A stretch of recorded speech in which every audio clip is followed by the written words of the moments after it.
Yes. Okay. Here we go. Good afternoon, everyone. Welcome to Smudcast number 644. Why Disloyal Adaptations are better. No. I Heresy. I don't even know how. Blasphemy. It's like saying why vanilla ice cream is the best when it's chocolate. It's like that doesn't make any sense. So no, we want adaptations to be from the thing it's coming from. That's kind of obvious. And this person, Mr. What's his name? The closer look is going to have a really good series of explanations and examples as to why that is, because we have watched various adaptations over the years. Most of them, if not all, have been pretty bad. And the only time it works is if there's a second or different kind of entertainment. And I don't know if you guys have any particular adaptations you like. What do you mean by second kind of entertainment? Think of like instead of the initial entertainment of the primary source, it takes on a secondary animus. There's some other.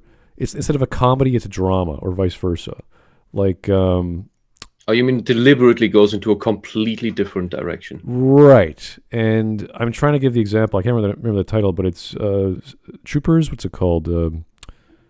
It's the Hanlon. Was it the Hanlon book?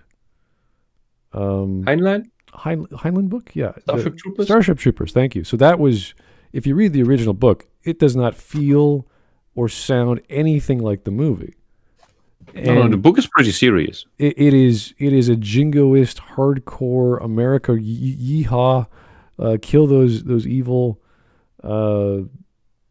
creatures and let's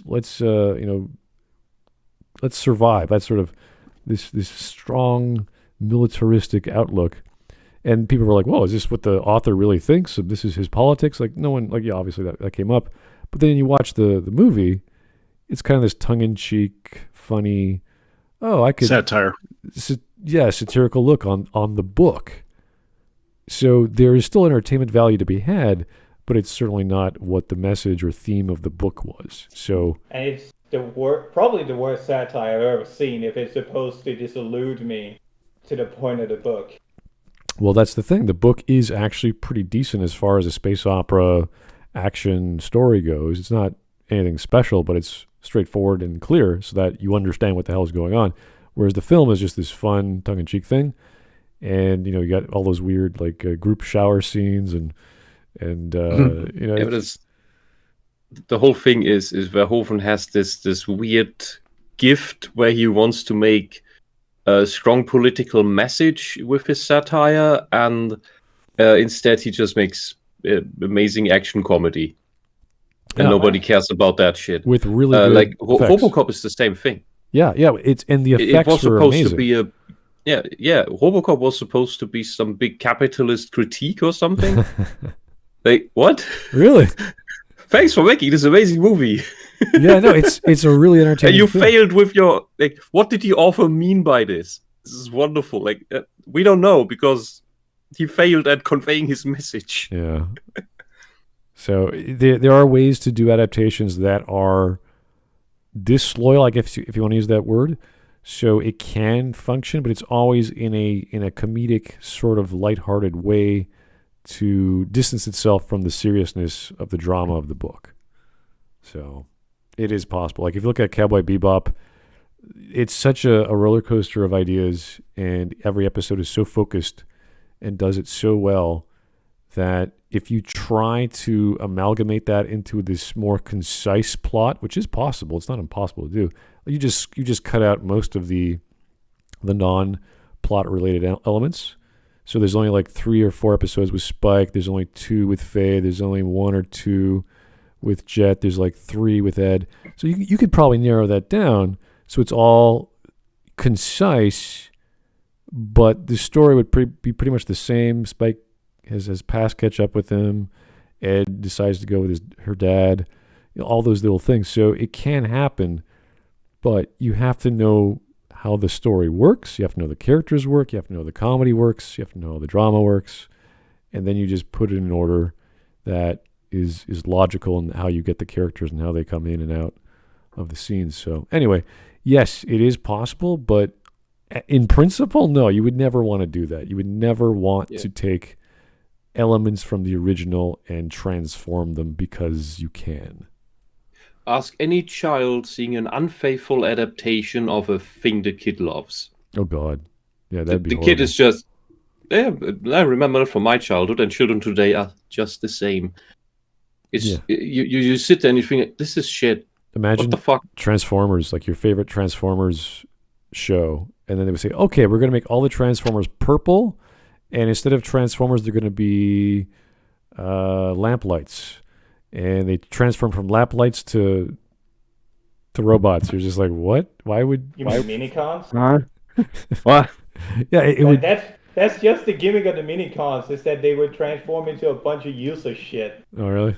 Oh. And it'll be an allegory on the societal oppression of power sources and tax bills and yes, forcing. They already some random shit. They already did that in the anime. Oh, really? Oh God. But the entire thing is about a war on energy. Oh, yeah, the Energon. Yeah, where the ending of the second anime is about how the Decepticons are abandoned by their leaders because they all fucking die. They have to work together with the Autobots to get energy production back to keep the world safe. Or keep the world alive, excuse me. Amazing. All right. Well, back to the Last of Us. This is going to be a half-hour video. I would probably want to keep going till its end. Not today, but later, just because this might be a good argument, and we have plenty of examples, not necessarily from the show, but in general, that I just remembered when I sat when the first Dungeons and Dragons movie came out. I so wanted to watch that in the cinema. I saw it, and I hated it. How about this? It didn't feel like Dungeons and Dragons. There were some. It was more like Dungeons and Dragons cameos, but it wasn't a Dungeons and Dragons story in any way. How about the new one that's coming out? Is that already out? I don't want to see that. Oh, I think it came out. Yeah, it came out. That's the one I've been seeing advertisements about for weeks now at my train station. Every time I saw it, I had to double check there wasn't a House of Dragon ad. I heard it had woke shit in it. I saw some trailer things of it, and I hate it. I don't want it to see it.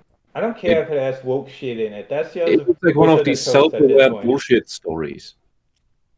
I'm in a movie. This is so silly. I'm in a dungeon. This is a silly trap. Haha. Fundamentally, it doesn't look like a fantasy movie. Well, apparently it's very high rated on Rotten Tomatoes, both by reviewers and by audience. So that never means much. I know, but it's rare to get a 90% and then a 94%. So it's like that's pretty darn high. How many reviews have they let through? 265 from the critics and over 2,500 from the audience. So maybe Chris Pratt, or is it Chris Pratt? What was that guy's name? I don't know. Pine? Chris Pine? Yeah, Chris Pine. All right. Maybe you're thinking of the other movie. Yeah, the Mario movie. I mean, the Mario movie just came out, and it's dominated the box office. Look at the movie. Just looks like fairly generic fantasy. But if the movie, if everyone's saying the movie's all right, then good on them. Yeah, I mean, if you're getting some enjoyment out of it, I think that's good. The problem is we just don't want surface level, like, oh, it's a fun flick to do, the thing to go on the weekend with your little niece and nephew, and it's, oh, yeah, it's great. Well, okay, is it any good? Is there any theme that is worthwhile, or any messages, or is there any meaning? Or is it just a bunch of loosely connected characters trying to get to a goal? Like, what's the point? So, you never know. It could suck from whatever standard they're using. We don't know what their standards are. So. Doc Keller asks, is the new D&D movie full of Reddit humor? Doc, none of the panel members here, I'm pretty sure, has seen the movie yet. We're the wrong people to ask. All right. Anyway, are you guys ready to watch this thing? I think we got a lot to go through. Yep. Okay. Before we start, ready. here's a super chat from Turmoil. Thanks for the 2. Fun fact, Soundwave was disguised as a lamp at first. Really? Huh. Oh, right, he was. Why did you remind me? And Megatron was a gun. Go back to whatever hole you crawled out of, Turmoil. Was that Go back under the rock. Was that the 80s Transformers, the originals? Yeah, G1, yeah. Wow. No, G1 was, he was a little boombox. Yeah, Soundwave was, yeah. And Megatron was a gun. Yes, he was definitely a gun. Which is weird, because the gun is like, normal size, and then he just blows up into a huge robot. All right. Good to go? I think we are. All right, there's no subtitles. Oh, he's referring to this, where Soundwave's whole gimmick was that he was a stealth tool, which is how he's used in the first episode or so, where he records. Oh, I think that's in what's it called, the movie, where they use him as a spy recorder. But yeah, he's referring to this, where he's literally a fucking lamp. All right. Okay, here we go with Joel. Main reason why is the best video game adaptation of all time is because it's disloyal to the original, which is a silly thing to say, right? Because most adaptations fail precisely because they're disloyal. That isn't the case with The Last of Us, though. Case in point, when we have that opening scene of the scientist speaking ominously about the cordyceps, it's a brilliant scene. It grounds the zombie outbreak not as something magical like how the Walking Dead zombies work. It makes them feel like a realistic threat that could happen in our They were that already in the laying game. out precisely how cordyceps, a very real fungus, could evolve and become communicable with humans. That's the opening of the fucking game. It's a bunch of news outlets talking about this fungus and even showing footage of it from real life working on ants.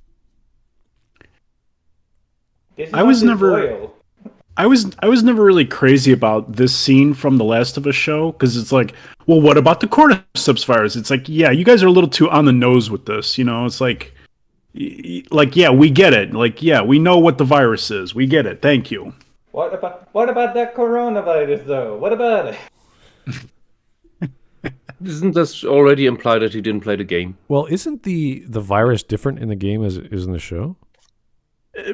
The spore is parts of it different, is. yes, Parts of because it is. Because they removed it being spread by spores. Instead, they made it into tentacle stuff. So yeah, because they didn't want their actors to be wearing gas masks all the time. Oh, boo-hoo! So it's still a fungus, but it doesn't spread through the air.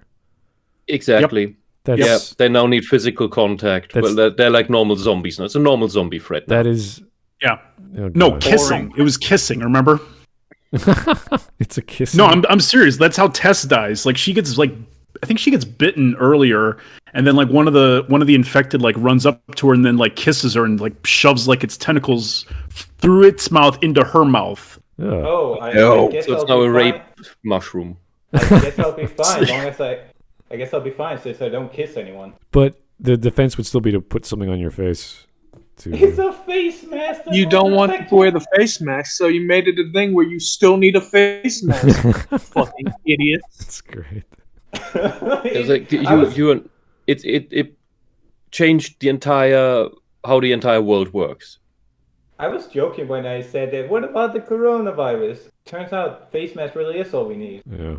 Okay. Anyway, let's continue. Gives you chills. It's a brilliant scene, but it's also something that we never had in the game. The same can be said for how the cordyceps now have a hive mind, and if you upset one zombie, all others in the local area will swarm you as if they're... You just showed a gunshot. Anyone will fucking hear a gunshot and come running. This isn't any different from, say, Left 4 Dead when you shoot a fucking car. Well, this is nothing riling new. up other zombies other zombies getting riled up by action somewhere is completely normal. Yeah, every genre has this. Yeah, I think these zombies, even in the ones in Maze Runner, had that. Yeah, and plus, if you explain too much about how something works, people are gonna poke holes in it. That's inevitable. There's a reason why a lot of movies, TV shows, and video games don't explain like zombie viruses all in detail. It's like, yeah, people are gonna pick this apart like crazy.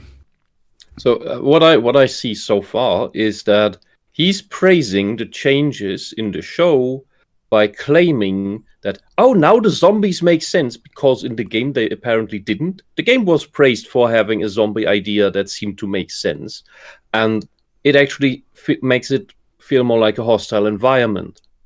But these zombies in the show are less of a threat because they spread through physical contact.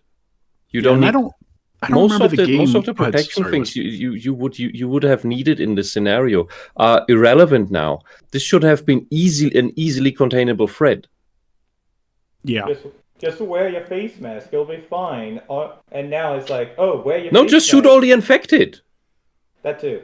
There's absolutely no danger. If you shoot all the infected, there's no danger, because this is not spread through the air. So, and I don't remember the game. Here? I don't remember the game very well, but like I don't think they went into detail explaining like the cordyceps virus. Like they just said, yeah, it was the cordyceps virus that caused all this. Like they never went into detail. It's not a virus. But you understand what I'm saying? Virus. It's not. Right, but you understand? Shut up. No, you shut up. You agree. But Wisp, you understand what I'm getting at, though, right? It's like spores. They didn't go into detail. Yes, spores. I agree, but like you get what I'm saying, though. Like they didn't go into detail explaining. They just said it's the cordyceps. That's it. Yeah. You know, they didn't need to stop and say like, hey, we're going to show you this like 10-minute segment about how it transmits. It's like, no, they tell you in the game. It's like, here, wear a face mask. Here, do this. Here, do that. Yeah, because everybody knows how spores work. Because because mold. So anyone who's ever had mold knows this is fucking shit. So in the show, it's not airborne. Yes. Nope. Well, yes, technically it is, but correct. Okay, so it's not airborne, but it does get spread through some invasive physical action between a zombie and a person, right? Mm-hmm. Okay, no other way it spreads. Not to my knowledge. Okay, so that means if it's not airborne, that means you have to have a huge amount of zombies attacking a huge amount of humans in order as it goes along. Because if it doesn't spread through the air, people would pick up on this. What's with all these weird creatures sucking face at people? Like that would be immediate like concern, as opposed to, oh, this is in the air, we're all gonna die. So just think how COVID would have worked if it wasn't airborne. It's like, are you kissing in public? Like there's no affection in public, there's no touching in public. Everyone's wearing a face mask or some sort of hoodie or something to cover your head. Like it wouldn't get anywhere. That would never spread, because we'd all be like, oh, this thing will kill you. And then everyone would flip out. Like, can you imagine if COVID killed you? Like, forget lockdowns. No one would go anywhere. We would be locked down everywhere in the world for like 2 months until we said, okay, yeah, we're good to go. And whatever virus is there is dead. And that'd be that. Yeah, people would have locked down themselves out of fear. Yeah. There wouldn't have no restrictions would have been needed or anything, or punishments. Yeah, if it would kill you or turn you into a freaking monster because you showed some affection or whatever in public, like holy crap, everyone would be wearing like the no kissing masks, or it would be like a flag with a heart with the no smoking symbol going through it. It would just be this crazy thing for half a year at most, and then that'd be that. It'd be done. There'd be no outbreak. So unless I'm hearing this wrong, I didn't watch the show, but I didn't watch it either. Unless it's not airborne, this is not scientifically or believable to the average viewer. Yeah. So the guy is lying by omission because the game already did a scientifically useful thing and or sensible thing, and this is the worst version of it. So this is an unfaithful adaptation that made it worse solely for the narcissism of the actors. Right. Well, I'm reading in the chat that apparently it's being spread by food initially. Oh yeah, that's right. Some people did pick up it was spread on food, I believe. Okay, but even then, that would be like, okay, we've had recalls of food, we've had food being destroyed. And again, there would be like this whole group of people going through your houses, like the police or whomever, burning all of your, whatever, is it bread, is it milk, whatever it would be. And that would just be it. It would go through it. It would check your house. It would go through your pantry. It would be like, okay, do you have any food? Nothing? Okay, good. We're done. And they just go block to block. And that'd be it. That would lead to other kind of problems, because it's like, everybody's like these days in America anyway are like, well, you the government can't come and take my guns. Can you imagine like the government showing up at your door and it's like, give us all your food? Well, let us inspect. Give us your food. Yeah, and then they would have surveillance going for a few months. Like a car would come around, knock on your door every week or whatever it is. Like that would have to happen. We're talking about a food spread, like I don't know, vegetables, whatever it is, that would turn you into a murdering lunatic. So yeah, it was something specific. I don't remember what it was in the show. It was something specific. All right, fair enough. I think it was mushrooms, or no, it was yeast. It was yeast. Because they did a segment in one of the episodes. I think it was in one of the episodes where a woman discovers like. She's like doing an autopsy on one of the corpses that has cordyceps in it, and she asks them where they worked, and they worked at like a yeast factory, I think it was, and the government official's like, well, what do we do? And the woman's like, drop a nuke on the entire city, kill us all.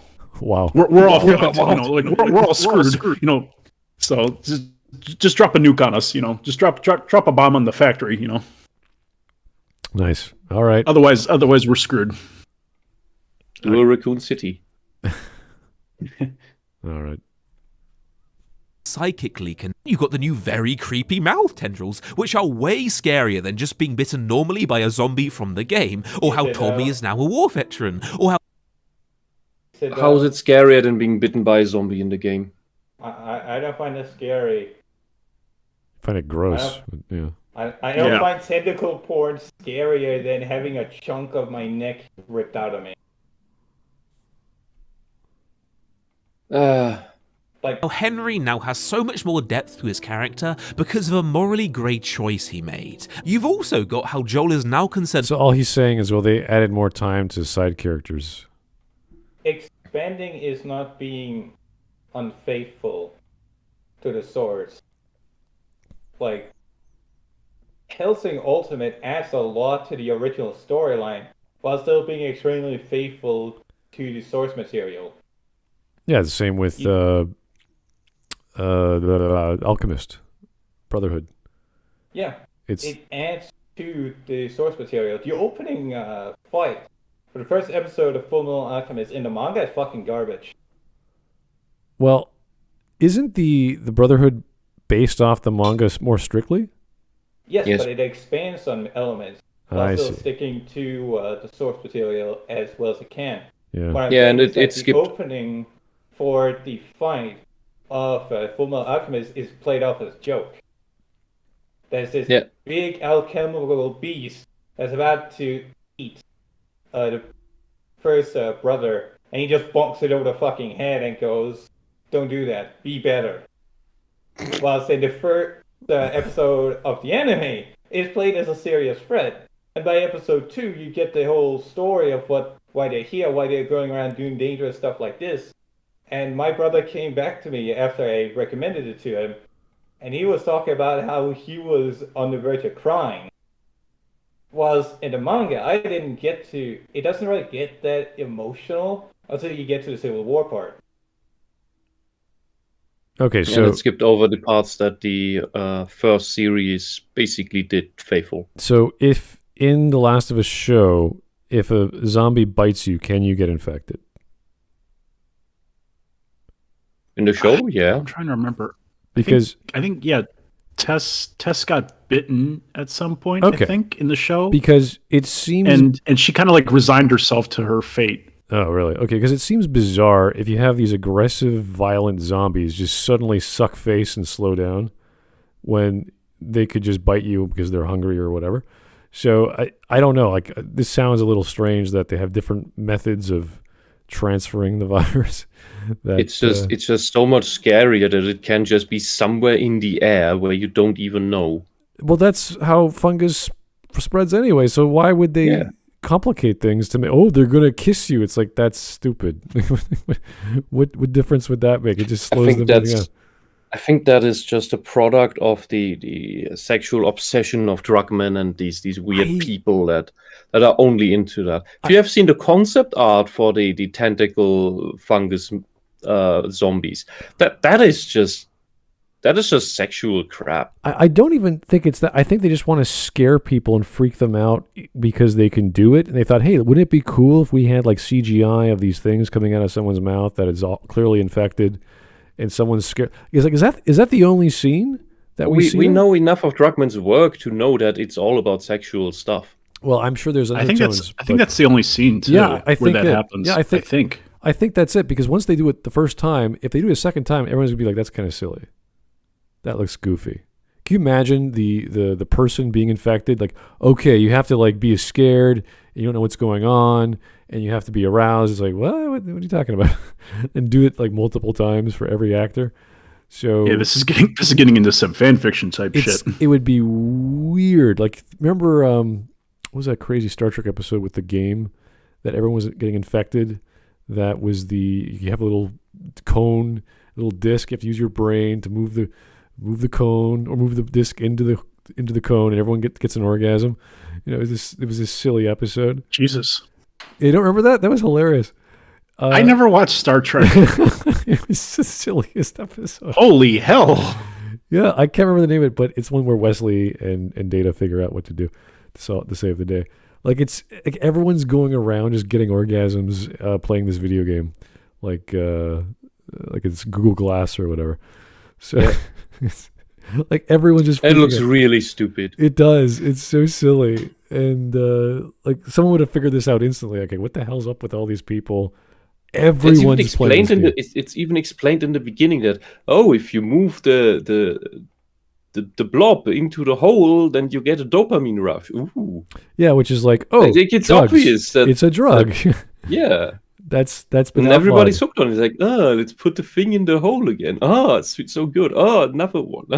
Yeah, and it's basically brainwashing these people because they use this game to control the crew of the Enterprise to I don't know, use the ship to destroy something or whatever. So okay. I was gonna say, it's like, why would Data and Wesley save the day? You know, if it just gives them an orgasm. I know, because Data was because they can't control Data with the game, so they turn him off. But Wesley figured out what the problem was before he got infected, and then Data turns back on, or Wesley turns Data back on, and he saves the day. But yeah, Wesley and his girlfriend. Was it the nurse? What the hell was it? I can't remember. It's some female character that was more likable than Wesley. Anyway, so the point is that if they don't have a specific, solid rule for how the system works, then you're gonna have all this speculation. Like, are people like, do they know about it? If it's not airborne, how are they aware of it? How does information get spread? It's the same with like when we learned about COVID. Like, is it airborne? Is it not airborne? Is it droplets? Is it not droplets? Like, that was the big deal for like the first 2 weeks. So once you figure it out, all right, great. Wear your mask. Don't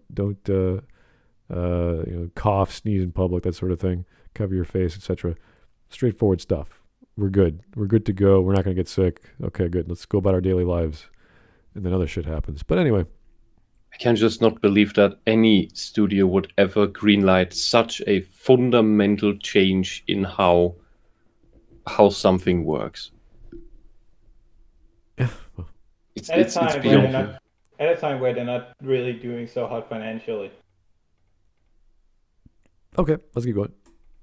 For Tommy's episode 1, foreshadowing his later appearance when in the game. Tommy isn't even mentioned until we stumble across him halfway through. It's so interesting to see an adaptation make so many changes, yet for nearly all of them to work just so well and feel like outright upgrade. Like adding communism? It's almost like it's adding to the original narrative, which was told for a video game, like a good adaptation should. Yeah, this is like the second draft of the original script going, okay, we're going to introduce Tommy earlier on. It's like, sure, why not? Who cares? Is he relevant? Yeah, he will be. So, yeah, introduce him. Give Joel an emotional connection. fair enough. But that's fine. It happens in the game anyway. So, It just seems really odd that he's saying that it's really good, that it's not staying loyal, and his examples are expansions to a narrative for the purpose of telling a story. Yeah, it's not like changing Loki into a frost giant or whatever son of a Greek god. It's just the same character introduced earlier on in the story. It's like, yeah, sure. That's not a big deal. Yeah, but what he's just blindly shilling absolutely everything. He is pro everything. He will not say a single negative word about this show at all. This is a complete shill who's trying to sell us this with this weird, disturbing vacuum salesman voice. I don't know if you guys remember when The Last of Us 2 came out on YouTube, there were all these fanboys, all these dedicated YouTube channels just to The Last of Us 2. And everything was hype. Everything was awesome. Everything was positive. And I and a bunch of others were like, okay, this trailer is not that good. This trailer is different. They changed it. It was all disturbing. What I saw of that game when they started to shill it, it just looked disturbing. And not in the way that a horror game looks disturbing. It was just disturbing. Well, even the leaks were a big problem too. And the leaks were so funny. We had to make a separate channel just for the leaks, and people reacted to it. And some of the most conservative, like people that don't care about The Last of Us, that don't usually comment on that shit, came in and to kick this fucking horse while it was down. Yeah, it was great. This is basic Redding stuff. When you see what they do to main characters and they pull a switcheroo, similar to how Metal Gear 2, I think, Metal Gear Solid 2, when they say, "Oh, you don't play as Snake." I mean, for maybe 10% of the game. That 10 minutes. There's 2 points, but it's like, okay, thanks, Hideo. I really wanted to play as Snake. So it's stuff like that. Like, you don't destroy your heroes for no reason. You don't destroy your family, which happens to be part of the story, which is, you could say, is dramatic and poignant, because some people like those stories where it's very dramatic and tragic. But when you're playing a video game, this is where we're going to get into the adaptation argument. You use that medium for a specific purpose. You don't want to take it away from the character or from the player and then never give it back. It's kind of like you're playing James Bond and then James Bond dies. You're like, whoa, really? Now what? Well, now you get to play the guy who killed James Bond. You're like, why would I want to do that? That sounds horrible. Actually, they kind of had a game that was like that. Oh, really? A little bit. It was Spy? No, it was actually a James Bond game. It was I think it was called GoldenEye or Agent Under Fire or something like that, where you played as like a former MI6 agent who went rogue. Yeah, it was Rogue Agent. That's what it was called, Rogue Agent. And in the opening, like 5 minutes of the game, like you're playing like a training simulation. You don't know it is, but your actions lead to James Bond getting killed in the simulation. So they're like, okay, that's it. You're out of here. You're done. You know, you left him to die. That's it. You're done. I see. Okay, it was a simulation. It wasn't real. Okay. Right. But you didn't know it was a simulation until it ended. And then like he's not even in the rest of the game, James Bond. You team up with like other villains like Dr. No and Goldfinger and all the other guys and work for them as a henchman. Oh, that's cool. Yeah. Well, this is one of the major problems with the second game of Last of Us, that eliminates this familial connection you've established and the importance of that character, and tries to get you to like the person who ruined that. It's very, very odd messaging that I don't know who enjoys that concept. But people love the game, so who am I to say what works? Anyway. in the game. Like, I'll come out and say it. The show is simply a better written story than the game was. And that's not to knock the game, but it really does feel like that was the first draft. And the show is draft 2. It's where the writers have optimized it in thousands of little ways that individually don't really mean much, but they add up to a huge overall. This guy must be paid. Why do you always have to degrade the object of the adaptation? Like, people don't need to sell the Lord of the Rings trilogy by degrading or denigrating the actual books. Yeah. Because the books are amazing in their own way. The books are amazing books. They don't make good movies. They make long movies that are cut down to become a movie, and that's part of what an adaptation does. It cuts out content to make it work with a visual format like a movie or a TV show. So, it's not just the length, it's what they show, how they show it. Oh, in yeah. The books, just as an example, to not dwell on this point for too long, it takes like 5 or 6 years between Gandalf meeting like Bilbo and the cast until Frodo taking the apartment or taking the house before he comes back. 6 years later, shows up. It's like, I know, I tortured the little goblet for information. You must flee. Well, part of the argument from Peter Jackson was he didn't want to change anything. He had to change things only when necessary, and that was very minor to make things connect. So if you actually, I think there's a few videos on this. They show what the book does, and then they show what the thought process behind Jackson, and then what he actually did. So lots of hunks of the book had to be chopped up. All the non-plot related stuff was removed. All the cool stuff that I liked was gone, like in the first book with Tom Bombadil. So this, you had to do this. Like, this is part of the argument. Like, I want to keep all the good stuff, but at the same time, I only have this much money and time to do so. So you have to focus on the main characters.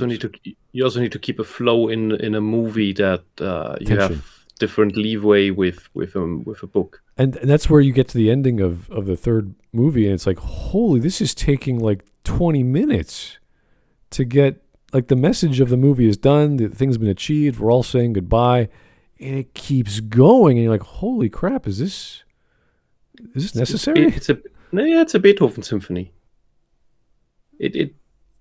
It does the ultimate conclusion. Like, everything is tied up. No loose ends. All right. Let's keep going. Improve. A great example is in episode 1, when Joel and some people are burning bodies, and one of them's a kid's. This woman simply can't touch the body because she's too upset by it, quite understandably. Then Joel just picks it up and dumps it on the fire without any emotion on his face. Did you notice how happy he sounded eager? I wouldn't say happy, he sounded eager. Yeah.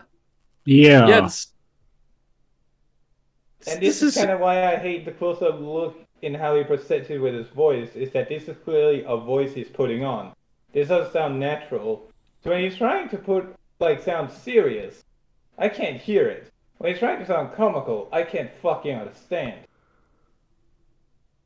It's just disturbing.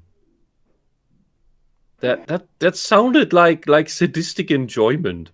This is what Himmler sounded like when he was driving the experiment. Oh, jeez. I would imagine that was his actual emotion, shining through the cracks of the mask. But so all the improvements, like writing Joel into a useless, despicable person, that's an improvement because it makes it more canonical with what we're supposed to think about him in the second game. Cool. That is what Druckmann wants him to be. That's why he's doing the rewrite, because he hates this character. He doesn't like male role models for some reason, or father figures. I wonder why that is. Hold up. Doc Keller says, The Last of Us 2's biggest issue is the pacing. Really, though? Really? That's the biggest issue? Pacing? From a literary perspective of the classic concepts of a story, like you have to have a plot, characters, characterization. Pacing is one of those meta concepts because it's like a feeling. of, am I here too long? Is this scene dragging on? So it's part of it, but yeah, I wouldn't say that's the biggest issue. The Last of Us 2 is a writing mess. It makes no sense. It is despicable. It forces you into crap, and the ending is unsatisfying as hell. Yeah, the plot, the major parts of the plot are told through when you're walking about through a level and you're talking to your companion about what's going on. That's I watched so many clips of Ellie and Dana, I think her name was, and Dina. Yeah, Dina. Sorry, and Abby and Yara. What's her name? Yana. I think it's Yara. Yeah, it's the chick who thinks she's a guy or whatever. So. Yeah. And it's so subtle. Like you have to listen to every single bloody like what happened, blah blah. And you're like, oh, there's the plot. Thanks for just randomly telling me in the middle of you climbing a building for some reason why you're doing what you're doing. It was the strangest thing. I had to watch those clips like for days to find some semblance of meaning, and I only found 2 from each scene. It's the one with Ellie is when her horse blows up. She's with Dina and the horse goes kaboom because there's a landmine. Comes hamburger meat. Horrible. Yeah, and then she says something about why she's doing what she's doing. Like it's so hard to find as if I don't even know why a story is happening. We got to explain to the audience. Well, my horse died. Why are you doing this? What are we gonna do? Like, oh, well, I got to keep going. It's like, okay. Oh, that sounds terrible. Hawk is in the chat, and he says everything in regards to The Last of Us after the golf club is specifically written to justify that single scene. So the horse blowing up is also to justify the golf club.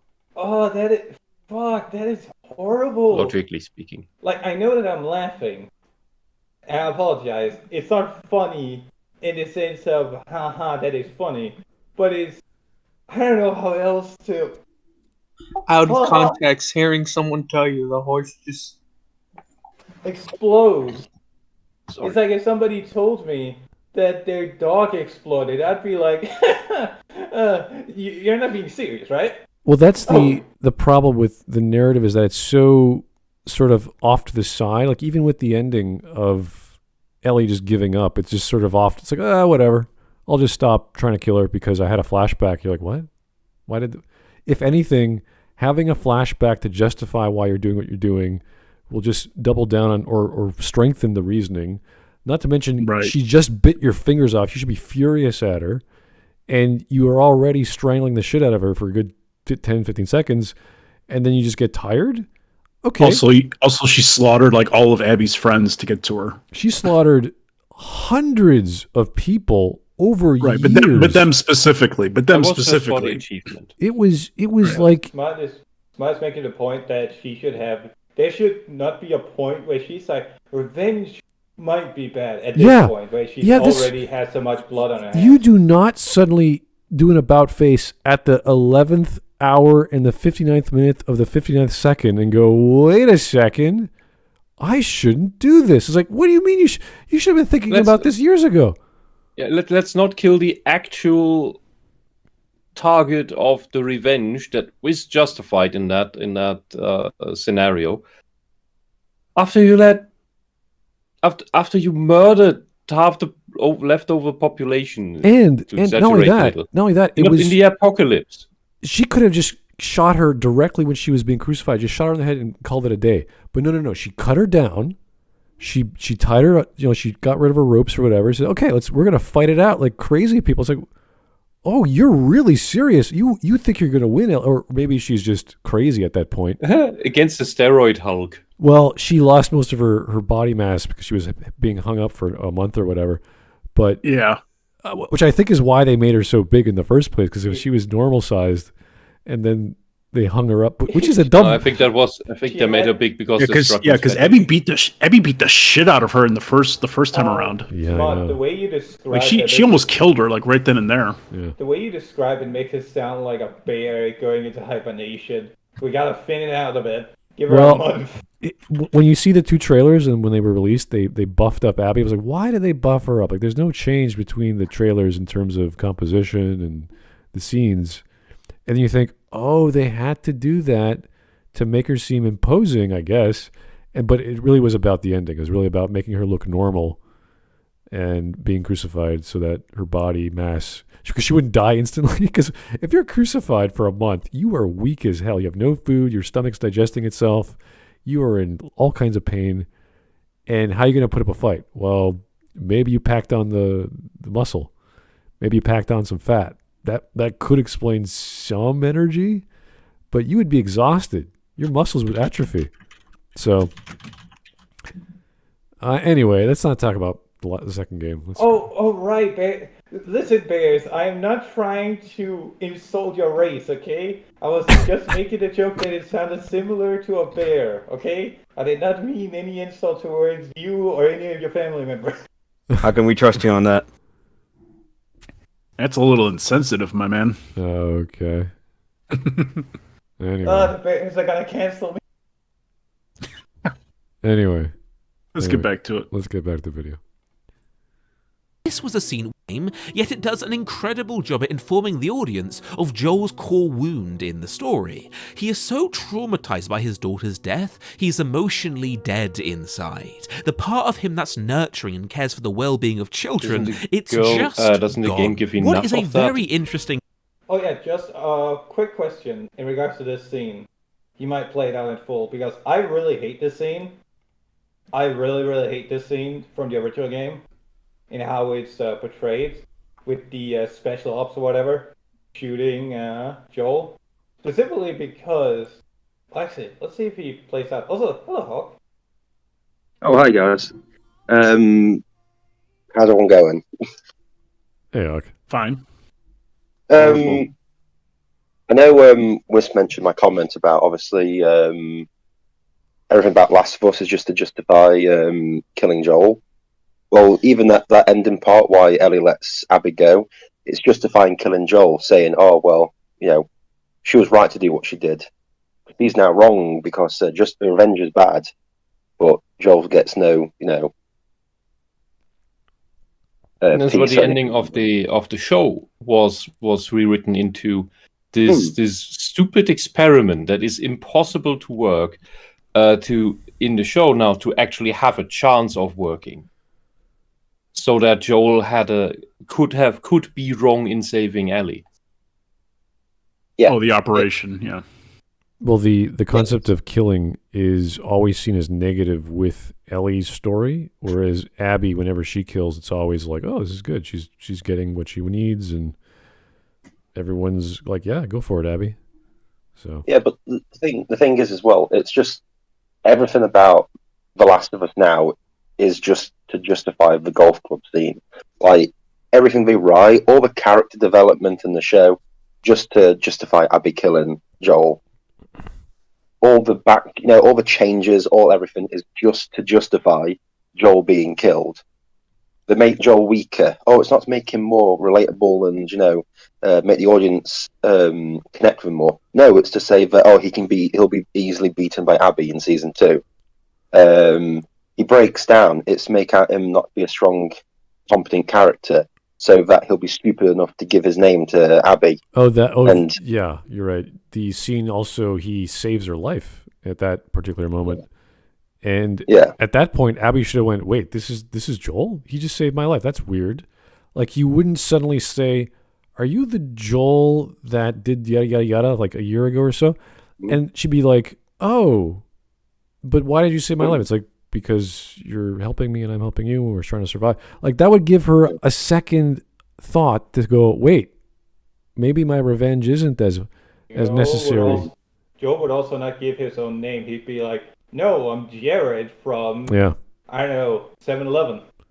Yeah, imagine if she still got the wrong one. Well, it was her brother. It was his brother that actually said it first or second, I think. And then they just, everyone's a moron just to justify that killing. You're right. Yeah, but the thing is now the writing in the show is changing everything so that moronic moment makes more sense. At least in the shows. Well, think about it. Joel in the game would never have done that. Joel in the game is hardened. He knows what he's doing. He's direct. He's got a lot of experience, and he's competent. Joel in the TV show He's deaf in one ear. He breaks down in tears. He doesn't know what he's doing. You know what I mean? He struggles to beat people in fights. You know what I mean? He's too trusting and like gets betrayed repeatedly and isn't imposing. So all these changes that this guy's probably going to love is literally just Druckmann rewriting everything to justify a single scene in the second game. And that's the thing. That's all The Last of Us has turned into. The entire series from now on is literally just about Druckmann justifying killing Joel. Wasn't there? Overall, it's about the emasculation of male characters. That is what we see in all of this. What is called woke writing nowadays. We called it SJW writing before, but it's all the same root. Was it? And this is a special manifestation of that. I'm trying to recall in the first game when Joel, like the intro where Joel loses his daughter. There's a time skip where he becomes this transporter or whatever. Isn't he like really hardened? Like really like, okay, I know the streets, I know the roads. I don't use my name. Like this is where he got all his street smarts, right? Yeah, that's pretty much the same scene that he's talking about where he's burning bodies. Yeah. So to him, it's like this is my job. I'm very strict. Blah blah blah. But bear in mind that obviously he's there in episode 1. He's burning bodies and everything like that, and then later on the season, he's breaking down in tears in front of his brother. Whereas in the game, that never happened. Yeah, that's weird. I still think that's fine, as long as they justify it in the story. Problem is, we know that these are malicious writers. Well, yeah, no, this is what I mean when I say if this had been the first time round and we didn't know anything about The Last of Us 2 and that game had never come out and they made Joel like this, yeah, that's fine. But we know the reason why they've made Joel like this is to justify the golf club scene in season 2. This is the point I'm trying to get across. It's like, I don't know why people are praising this show in any way, because season 1 is just, they don't care about season 1. They just rush season 1 out the door. Did it so they could get season 2 ready for what they really care about, which is Abby killing Joel. Well, yeah, that's what I was saying earlier. That's the season everybody's worrying about right now. Like nobody, this is all well and good this first season, but the second season is the one everybody's worrying about. The second season will be perfectly accurately adapted, 100%. Yeah. Well, it will be a 100% accurate adaptation because that is what Neil Druckmann wanted. He needs to change nothing about it. It's perfect as it is. But the first one that was made into a palpable story that makes sense with good characters, well, that doesn't fit what he wanted. That's why also in the DLC of the first game, he added that Ellie is gay, which she wasn't in the game by itself, as far as I'm aware. Well, she did not. She even blushed when she saw a porno mag of guys showing their that was so weird. The moment Druckmann got full control of the writing, he turned the main character gay, a child, mind you, and then moved on in the second game to destroy the father figure, the male lead, the male hero, and add more gay shit. And add this weird Hulk girl that is impossible in every way. The dramatic aspect or focus of Joel in the first game is that he is a father. He loses being a father, and then he regains that fatherhood. So if he's crying in the show with his brother over this or that, and it's not about being a father, then you're changing the focus of his character from I want to be a dad again. I've had this big hole in my heart, and all of a sudden it gets filled up again. As opposed to, oh, look, it's my brother. I'm going to shoot the shit, and we're going to talk about things, and we're going to have a good laugh and a good cry. That seems a bit strange. He cries because he doesn't want to carry on the journey. Really? And he wants his brother to do it instead of him. Huh. Okay. Because he's not strong. He's not strong enough to continue the journey. That implies that he has a bunch of other issues outside of just not being a dad. It just implies that he's a weak man.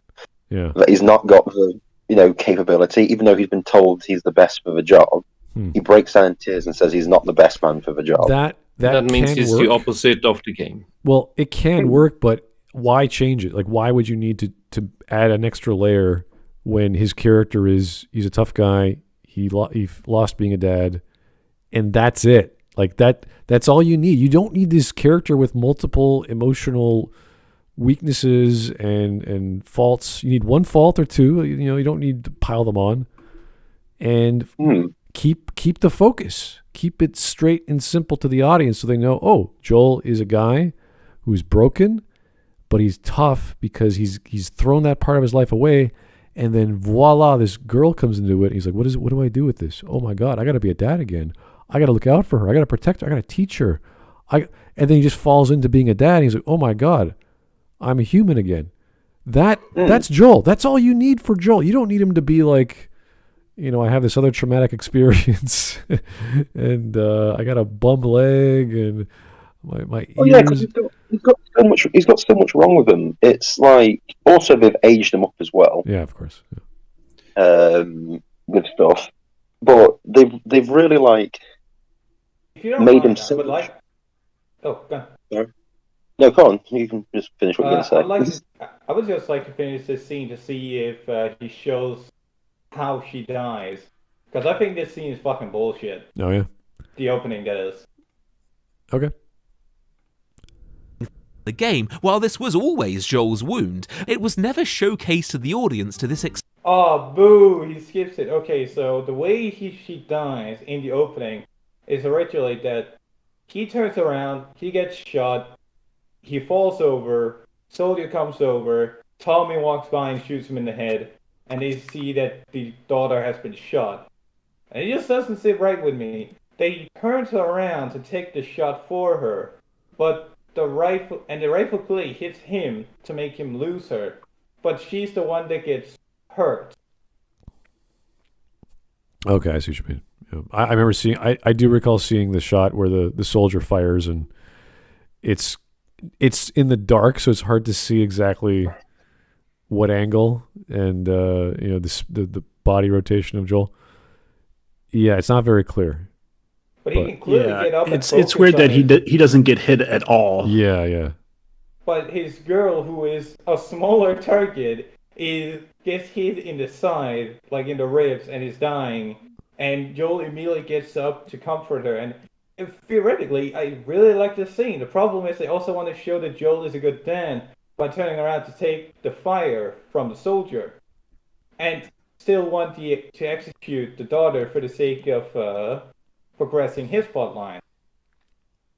Whilst in the show, it looks like they focus on the fact that she gets shot first, which I do think is a better alternative to what the original game had. Interesting enough, yeah, because I was going to bring up episode 3 because they focus on other characters and they give them more depth.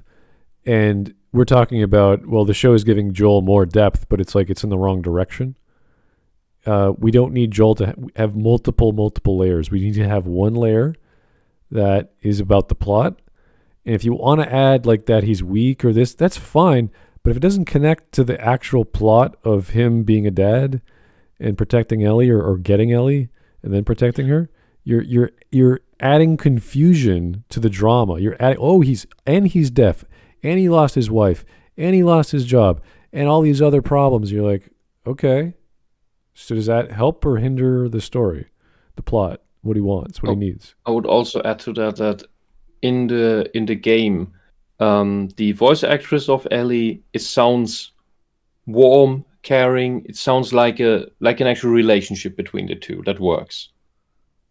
In the show, the actress has this constant voice of making snarky comments towards Joel that don't seem like actual caring about each other, which then begs the question: why would Joel keep putting up with this bint? I remember back when the talks originally started about getting a TV show aired, and Ellie's voice actor was talking about how she would be happy to play Ellie. And they said, well, by the time we get this on the road, you're going to be too old for that. It didn't stop the person who played Marlene playing Marlene. Yeah, that's the funny part. Every single character in the game is played by someone else apart from Marlene, who's played by the exact same person. Yeah.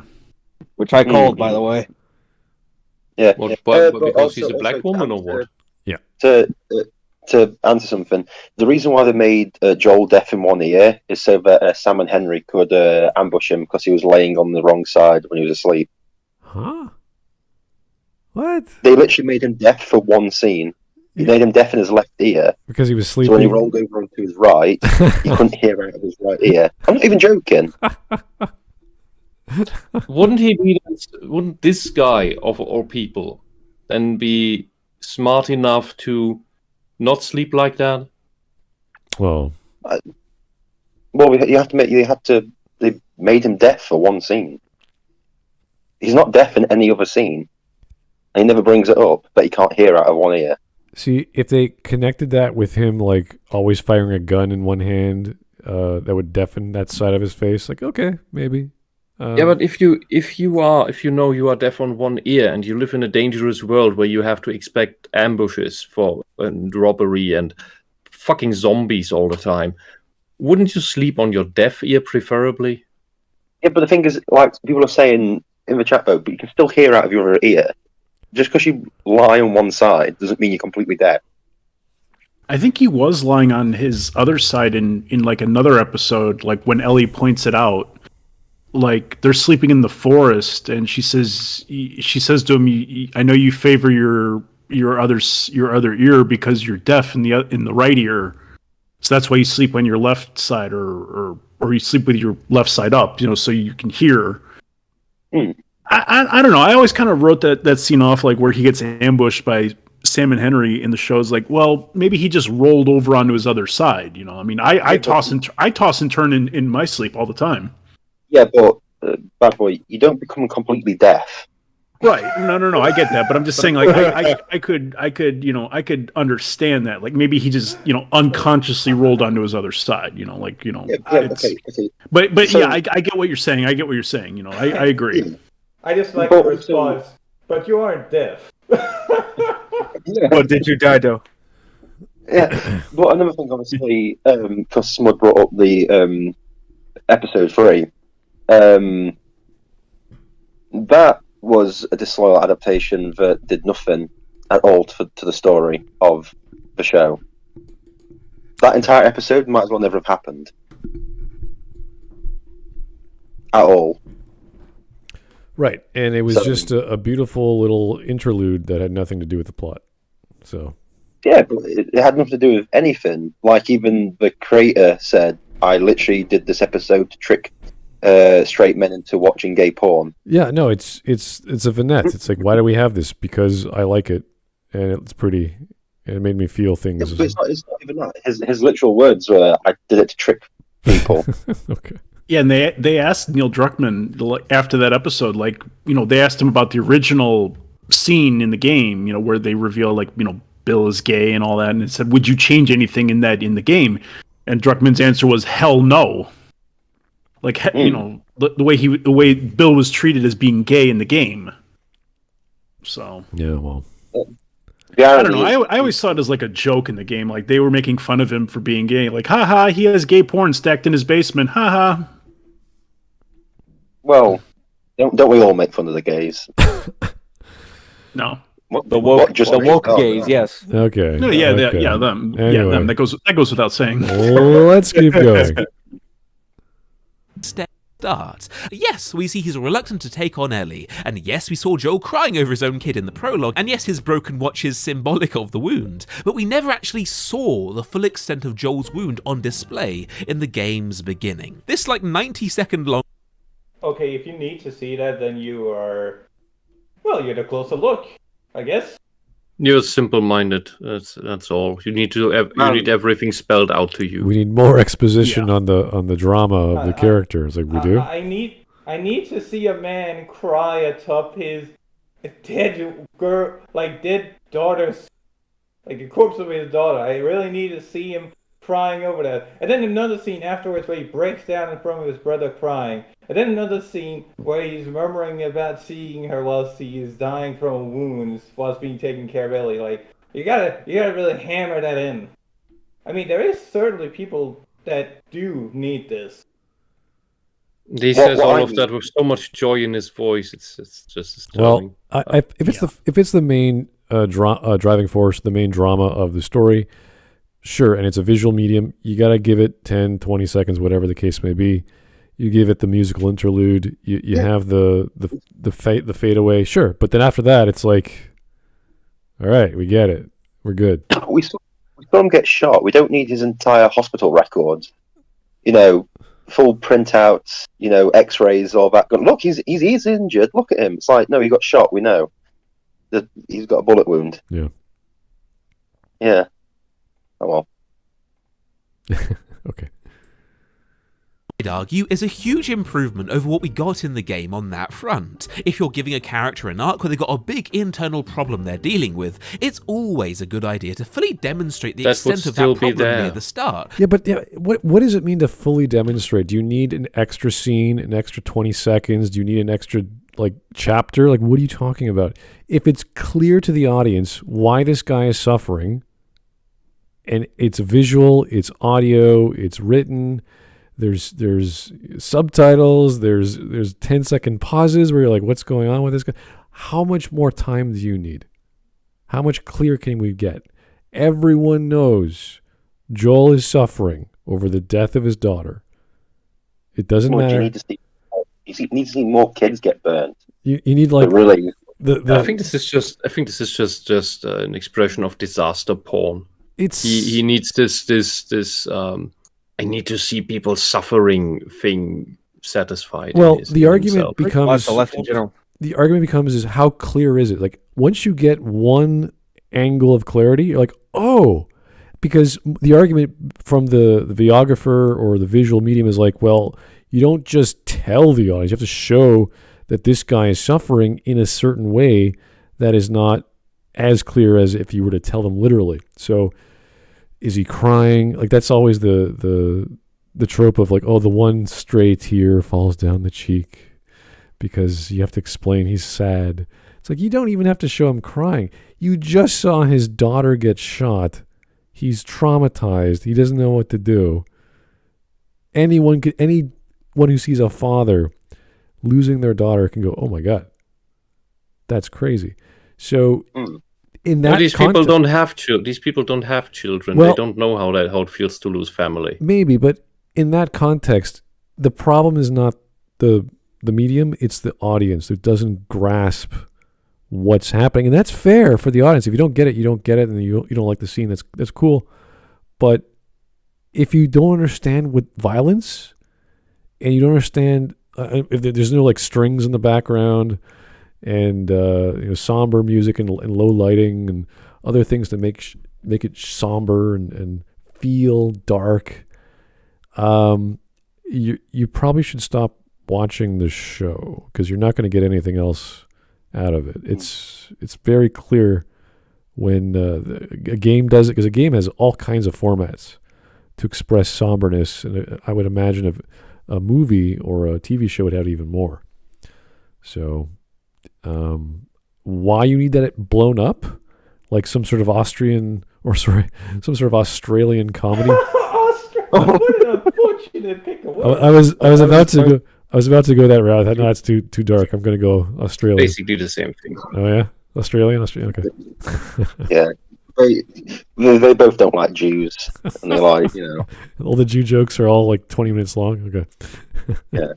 I cannot see in the dark, Hans. All right. That's a terrible Australian accent, but anyway. Yeah, there's lots of ways to do drama, and even with comedy, unless you're Australian, you don't drag it out. Yeah. Another Jew on the Barbie. Oh, Jesus! I'm glad that was cut out. That they're about to have. Then there's another change they made as they're escaping the city. In the game, Joel and the crew expertly quickly slaughter the guards when they're captured. It's not a bad moment at all. But in the show, the moment plays out wholly differently, with Joel freezing at gunpoint, then having a PTSD flashback to when his daughter was killed, then turning into a maniac and savagely... Wait a second, are you telling me you like it better when he turns into a maniac and starts beating someone? You aren't retroactively justifying the climax with the Fireflies Hospital, are you? I also like the fact that in the game, it's they like escape, and all three of them do something to help escape. With this one, it's Joel has a PTSD flashback because he's weak and pathetic, but then snaps out of it and goes Hulk smash. And you're like, what? Well, I was gonna say he goes ape shit. That's somehow better because why? Why is it better? I want to know why it's better. Just because there's differences of emotion from lows to highs. It's different because it reminds him of how he's gonna snap and kill everybody. I want to know why it's better though. You can't the way say... that he does sound like a sadistic sociopath here. Well, okay. The argument is because he has a moment of hesitation, he gets scared, so he's exhibiting a different emotion that was in the game. Okay, so that's more emotion. Is that what makes it better, and why? I want to know why, because there's lots of reasons why both scenes work, and if your argument is that, well, there's more emotion, therefore better, that's not a good argument. Yeah, listen, like, we're guys, we know this. More emotion doesn't usually mean better. I mean, when my missus has more emotion, my day gets ruined.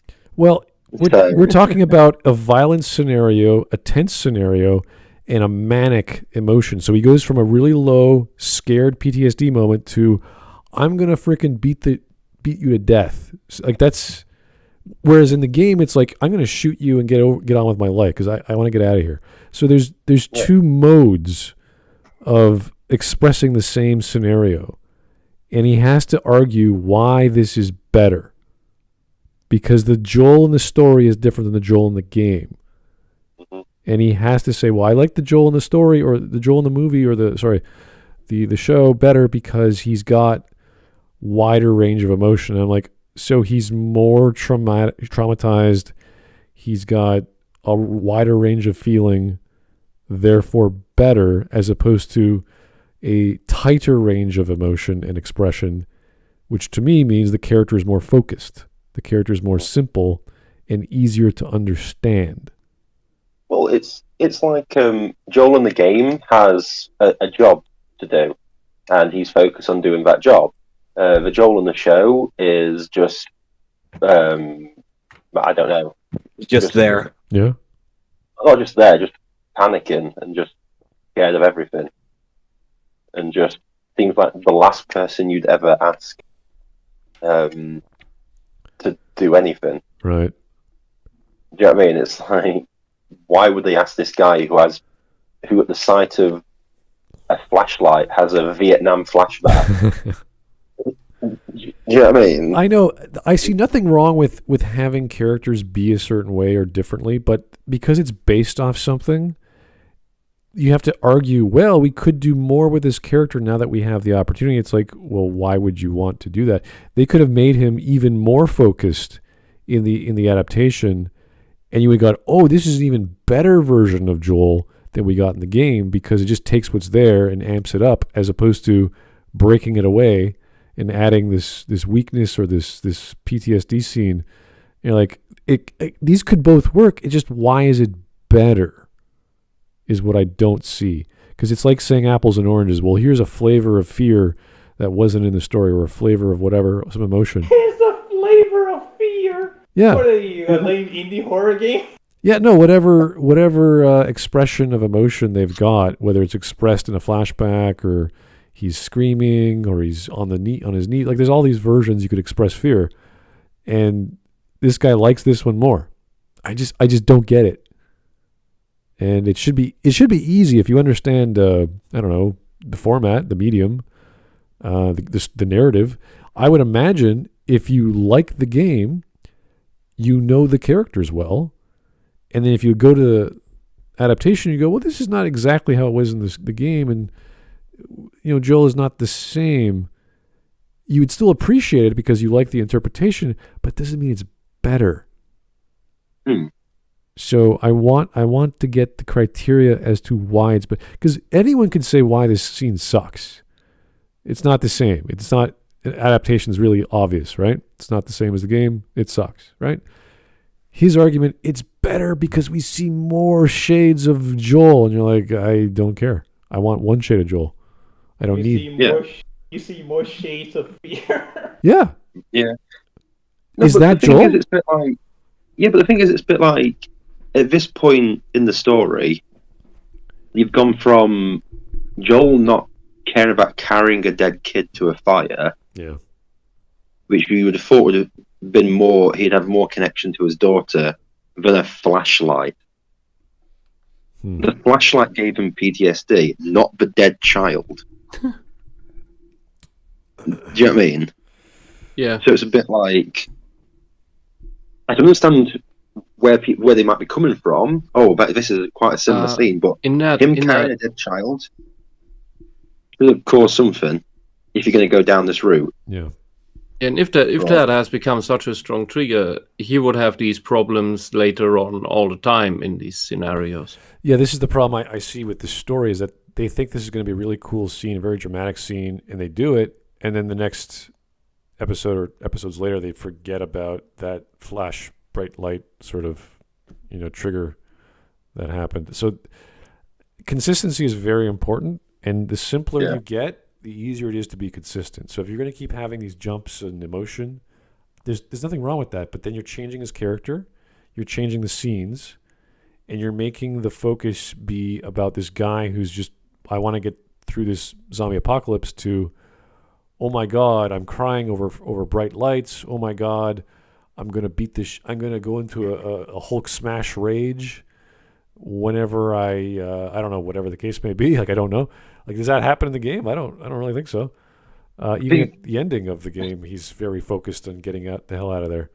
So, yeah, but it's like the end of the show, how focused he is, where he's like literally the Terminator in the police station. Whereas earlier in the season, he struggled against 3 people.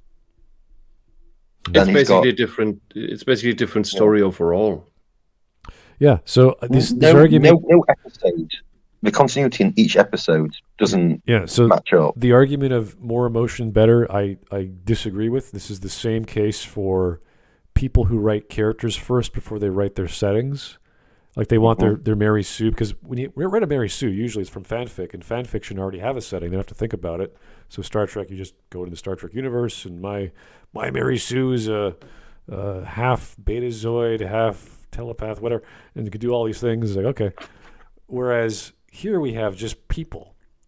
And, well, now Joel's going to be sad and happy and depressed and PTSD and this and that. It's like, okay, why do you need all these emotions when all you really need is the focus of the plot and the narrative to be a guy who lost his daughter, and who's bottled all his emotion up, and the only thing that brings it out is when he gets a second daughter, not when he gets a flashlight in his face.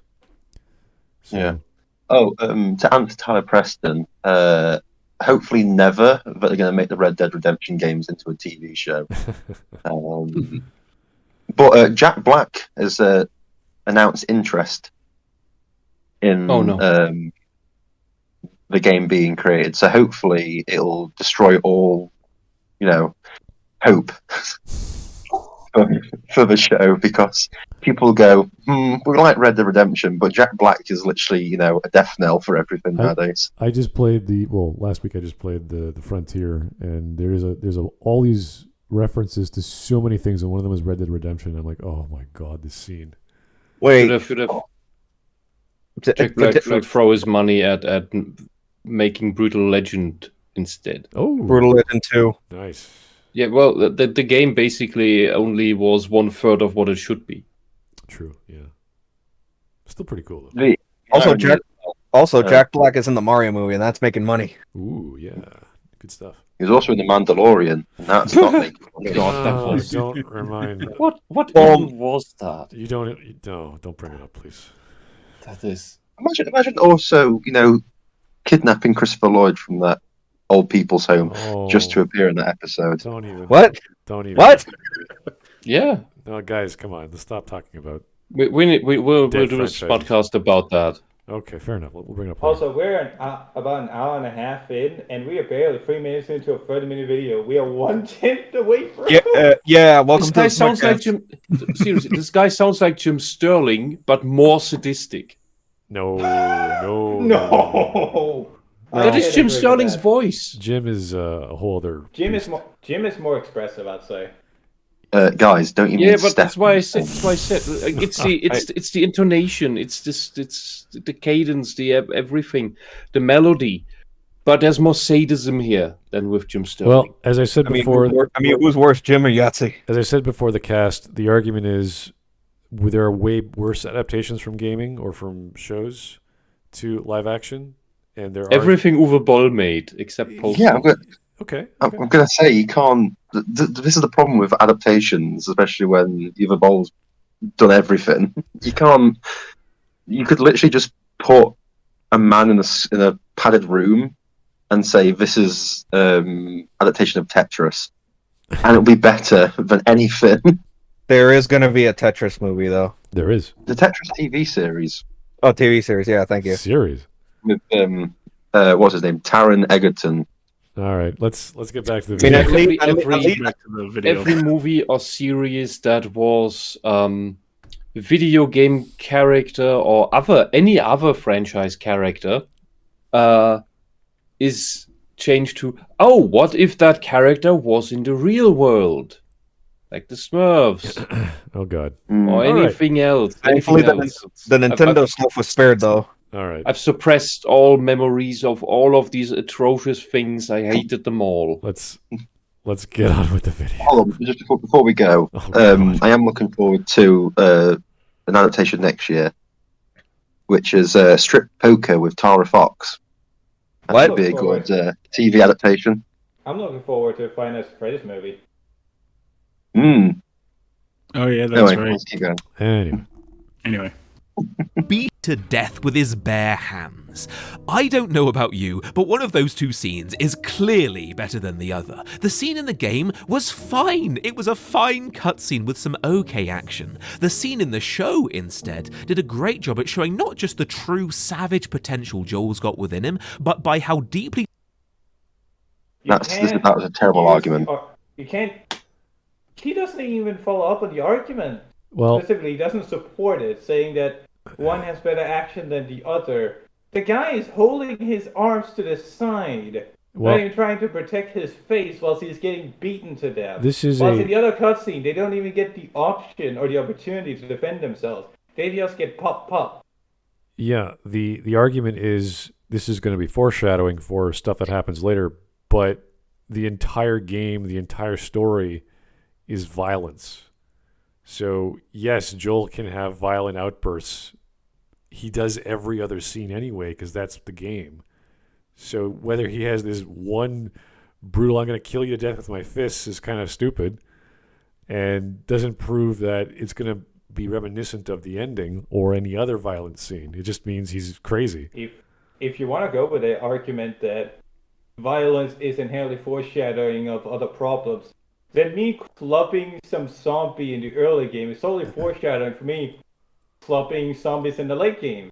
Foreshadowing of me getting to the late game. Yeah, I don't know. He's up against opposition, whether it's a zombie or a person of authority with a gun. All I have is my fist. Well, I'm going to keep punching you till you die. Okay, great. But the whole argument was he started off with, of his two scenes, there's clearly one that's better. The game is really good. It's like, right. Yeah. But this one is better because he punches the guy. It's like, violent. So literally the only difference is Joel uses his hands in this scene instead of a gun. That's why it's better. Yes. I would argue because he's using a gun, he's more efficient and he's more intelligent. No, you don't need to portray PTSD solely as this having a complete rage fit. Yeah. Remember famous scene, Babylon 5, Sheridan, he gets the gun from his incarceration, and he's just like, bang, bang. And he's totally like no emotion. He's completely traumatized. He's like, all right, let's go, or whatever he says. It's like, yeah, he was tortured. And he's shooting his torturer. It's like, yeah, perfect. Fully detached, yeah. Yeah, exactly. So you don't need outbursts like this. Okay. Yeah. Trauma by that fateful event 20 years ago. Now, these two changes, are they vital moments where the story wouldn't work without them? No, remove them and the show would still be perfectly fine. But the show would be lesser for their loss, as they do a great job at characterizing Joel, making him all the more complex and compelling to the... Yeah, but that complexity does not mean better. That just means more. It means more stuff to keep track of. So Joel is sad. Joel is angry. Joel is traumatized. Joel has PTSD. Joel used to be a dad. Da, da, da, da, da, da. Is that Joel? No. Joel is a guy who used to be a dad. He lost his daughter, and he has the opportunity to get a surrogate. That's it. That's Joel.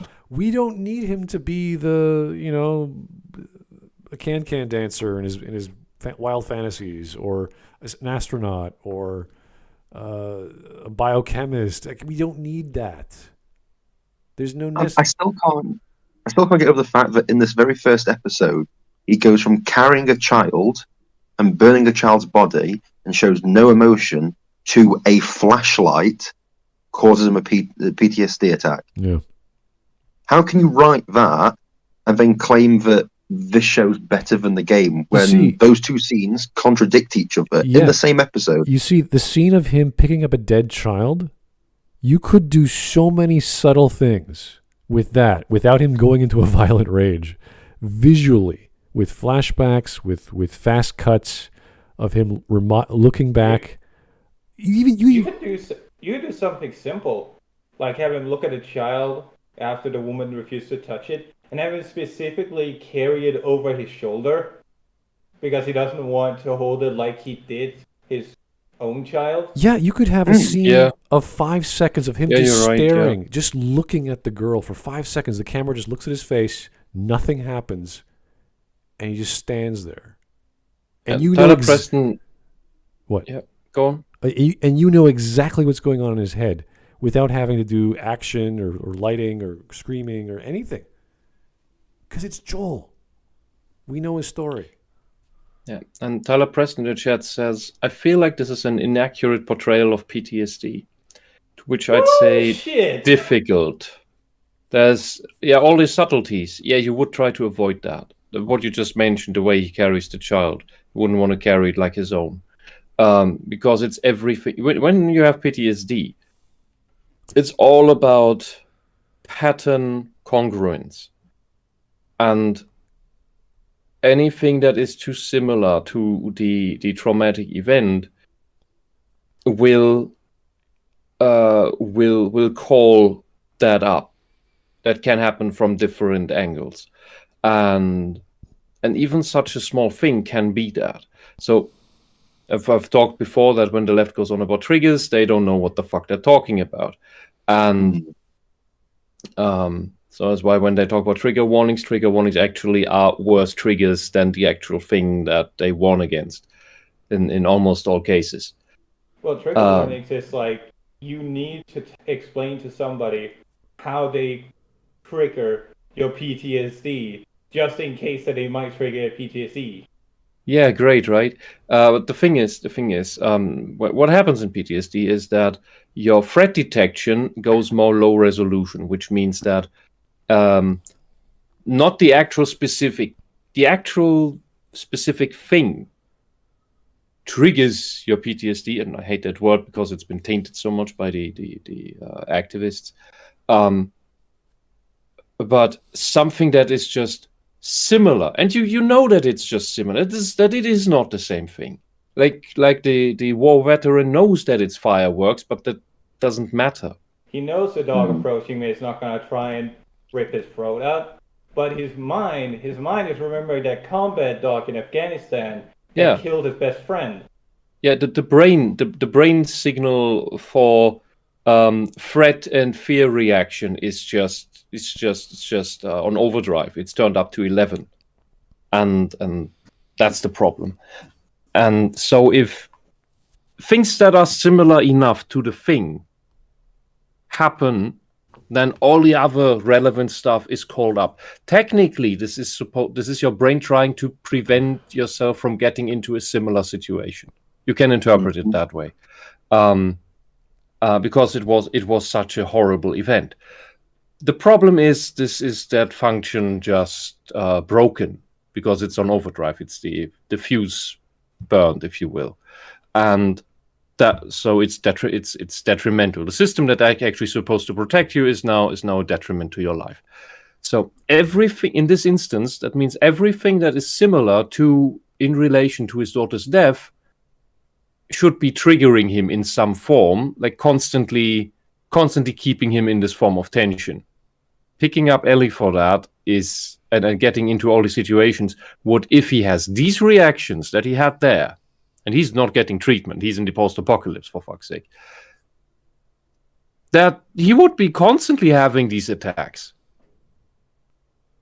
It reminds me of a person whom I know. They have a PTSD trigger, which is looking at something specific, very specific, from a certain era that reminds him of that event that took place about 10 to 15 years ago. About 10 years ago. That triggers his PTSD, where he has to leave and have his emotional moment before returning and being able to actually speak. It's usually very specific. So when you put your foot in a bear trap, it snaps. But if it's something that generally happens every day, you're going to get over it eventually. Which is usually the problem with portraying PTSD in these kind of settings. Because if it's not something specific, then even worse, if it's something that's to be expected, then they're eventually going to get over it. It's going to be reduced to maybe a freeze or an uncomfortable feeling in the back of your mind. It's not going to be as violent as literally beating a man to death. Mm-hmm.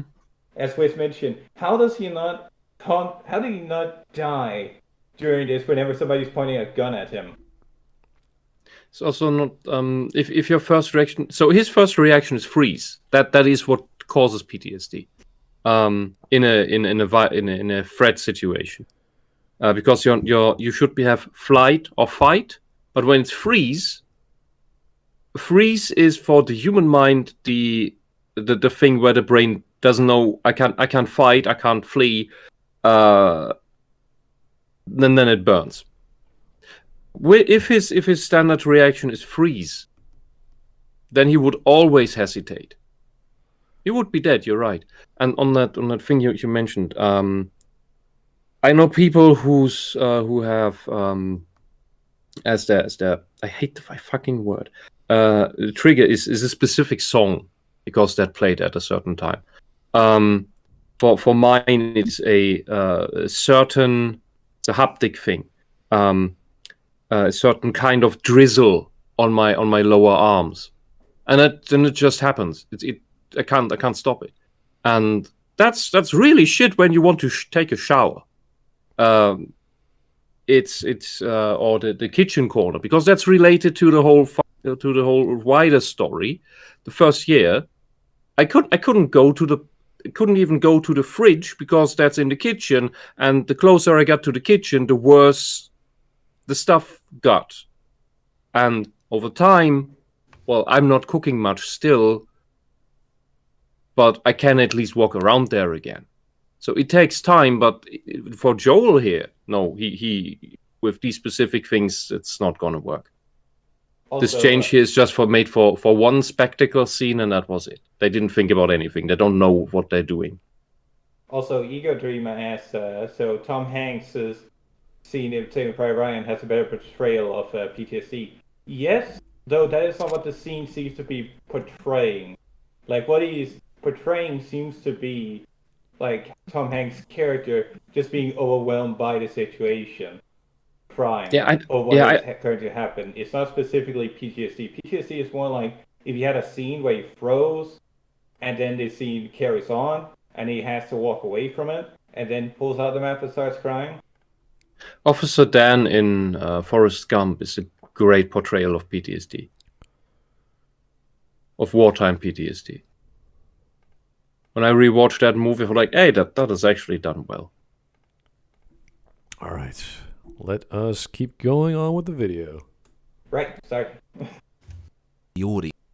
When I heard The Last of Us was getting adapted, my initial thought was it's basically guaranteed to be quite a good show, because unlike other games like Sonic or Mario, where you're going to have to create a wholly new story because the originals was quite lacking. Say what you want about Super Mario 64, but when it comes to that game's storyline, the word gripping doesn't exactly come to mind. That's not the case with The Last of Us, because the game as is already told a story with a great plot and great characters that would work perfectly if copy-pasted into a season of TV. If faithful, you can just watch it as a long play and have a better effect and a better story. I'm just like, did this man? The problem with adaptations of cinematic games, also goodbye Hawk, is that you're going to have to expand on the material to give a more fulfilling experience, which is why I don't consider adding stuff onto narrative that works well to be disloyal adaptation. Because you really don't want people to go, well, I could watch this, or I could watch the original cutscenes, which look better than your show. Yeah, and this is something I don't understand. It's already made like a movie, basically. And there are lots of games like that nowadays. And all these media scientists in very big quotation marks always wanted this as like the interactive movie and everything. That's what these games are. Now the question is, if you already have this basically movie already, why do you need to make it again with the old tools? That's what I don't understand. Like if you did The Last of Us as a I don't know, puppet theater for kids or whatever, that would be wide enough a different medium where I would say, okay, I'd understand that you make adaptational changes, or that you make it in the first place because it's an artistic idea to put it into a medium so different from what it originally was. But to make just a TV show from something that has cutscenes that are already a TV show makes no sense to me. All right. Okay. 4 minutes and 40 seconds in. We're doing not very well. Also, him getting sidetracked by the fact that what he's saying is dumb, and that just opens up a new can of worms about other more important stuff we want to talk about. Well, he's trying to make the argument that more is better. And it's like, if the story is already good, how do you make it better is always a harder thing to do, unless you know how to make a scene look better. Like right now, the cutscenes look amazing. They always did. The lighting is good. Well, not perfect, but everything works pretty well in the narrative. So changing the characterization can work well, but does it work better as an adaptation? Because you could watch the show and know nothing about the game and go, oh, this makes sense to me. And Joel is this kind of guy who has all these issues. That's fine. But how is that any different than The Walking Dead, where you got another guy with a whole bunch of issues and another guy with a whole bunch of issues? Like Joel in the game was just, he's a dad, he's no longer a dad, and boom, he gets being a dad again. And that's it. You don't need anything more, because the focus was not just his characterization. The focus was the game. So, I don't think his comparison with games like Mario and Sonic is genuine. No, either. That's silly. That's not even worth thinking about. And yet those are still better than this. More consistent. I like the fact that Mario and Sonic are simple characters, and you don't expect them to have these big, crazy backstories and traumatic experiences. The same with Joel. Joel, we saw his backstory. We don't need more layers of it. One avenue of exposition is totally fine. Do you also, I must note. Sorry. I was just going to say, if his goal is redemption, that's all you need. One theme of redemption, express it in the best way possible, not in like different ways. You need just one and just expand upon it, and you're totally fine. And I will argue, if you write a character that way in a book, do not express redemption in multiple modes. Do it in one mode in as much way as you want. So don't switch lanes in your expression. Anyway, go ahead. Right, so his whole point about back when they first revealed this, I thought that this was gonna be good. I'm like, shouldn't this have been at the opening? What are you doing is making the argument that longer is better, whilst now going, yes, back when this was first revealed. Yeah, it's interesting because when you have a show, you have to fill in that, was it 40 minutes, 45 minutes? I don't know what the time slot is per episode. So you have to, make your narrative fit that time frame. So maybe that was part of it to make the scene flesh out a bit more. And because we have the data, or we have the previous story, we're always going to compare it and go, well, you're doing all this extra stuff that is basically filler on top of a scene that already makes sense. And this is what's the quote from Einstein? It's not the best content it has everything it needs. It's just you get rid of all the stuff that doesn't need to be there for something to work. I can't remember. It was some quote like that. I'm talking about his video editing. He's putting this part about his new chapter is about what the responses this game got from him was, oh yeah, this game is more cinematic, so it's gonna have a great show. Shouldn't that be the opening? Why is he talking about how longer is better now or after that declaration? It seems like it's not very coherent, is my point. I see. It seems like a part that he put in that should have been put in later, and he forgot to move it in the slider. My apologies. 3D. I was quoting Antoine de Saint-Exupéry as opposed to Einstein. So perfection is. I hate when I make that. Am I quoting Shakespeare here? Right next to each other. Yeah, I know. Yeah. Perfection is achieved not when there's nothing more to add, but when there's nothing left to take away. There you go. Very good. Very good. And I forgot my thought. Uh-oh. Sorry about that. All right. We're going to keep going. We're still stuck on our 4-minute mark. Jeez. This guy's bad. No changes made. They didn't need to make all these changes with how the cordyceps now spread through the flower, which was a lovely touch, by the way. No, it wasn't. Or by fleshing out Joel's character in the way they did. It wasn't necessary. The show would have been fine if it were merely faithful. But because they dared to deviate, they dared to be unfaithful to an extent in many moments, that's what made this what I reckon to be the best video game adaptation of all time. You are insane. You're simply insane or corrupt because you're paid for this. I love when my media just makes the enemy less threatening, like making it through a flower, reducing the overall threat, because as Whisp mentioned, everyone knows what this kind of danger is due to mold, which is something everyone has to fucking deal with. But now that it's a flower, it only has to deal with it maybe if a fucking flower sprouts through concrete or something. So I say this world should have never broken down. That shot was so underwhelming. But to his whole thing that all these changes are so great, they make it the best adaptation. No, it's not. It's if you change everything, it's not an adaptation anymore. It's just your personal. Persiflage is the wrong word. It's just your personal fan fiction of the thing where you want it to be your thing, but have a brand name slapped on it so that people actually watch it. Because if it didn't have the brand name, it would be shit. Which is everything that the SJWs always do. They put their bullshit stories into brands that already exist. Because if they make their own stuff, nobody watches it. Yeah, I was just going to say, that's like most video game adaptations to movies these days. It's just like, it's someone's fan fiction. You know, it's like, and they just slap the logo on it. Yeah. Yeah.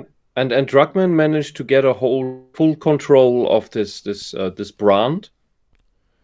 And so everything is turned to shit. And to justify his turning the stuff to shit is why he's now rewriting the first game first through this show.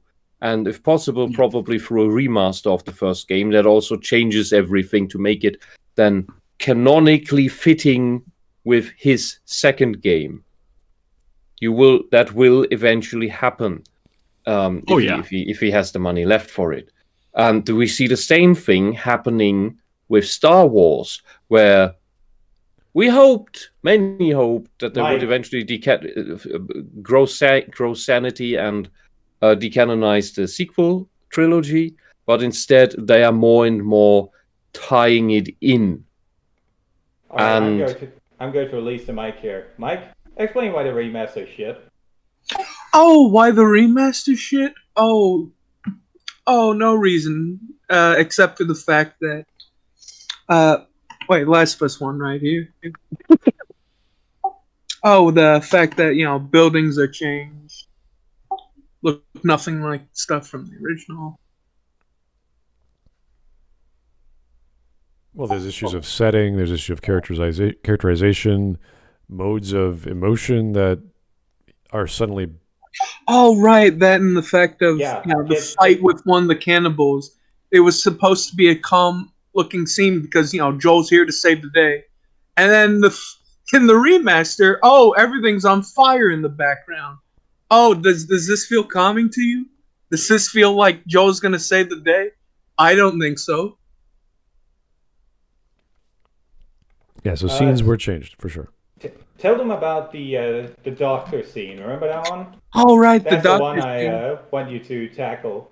Since Whisp is talking about him changing stuff for the sake of his own narrative. Oh, the fact that, the doctor is supposed to be the good guy here. I could totally make the cure that could help everybody against the fucking cordyceps. Even though it's clear as day that in the original, that no matter what they could do, they would never be able to do it. And the fact that how do I put it?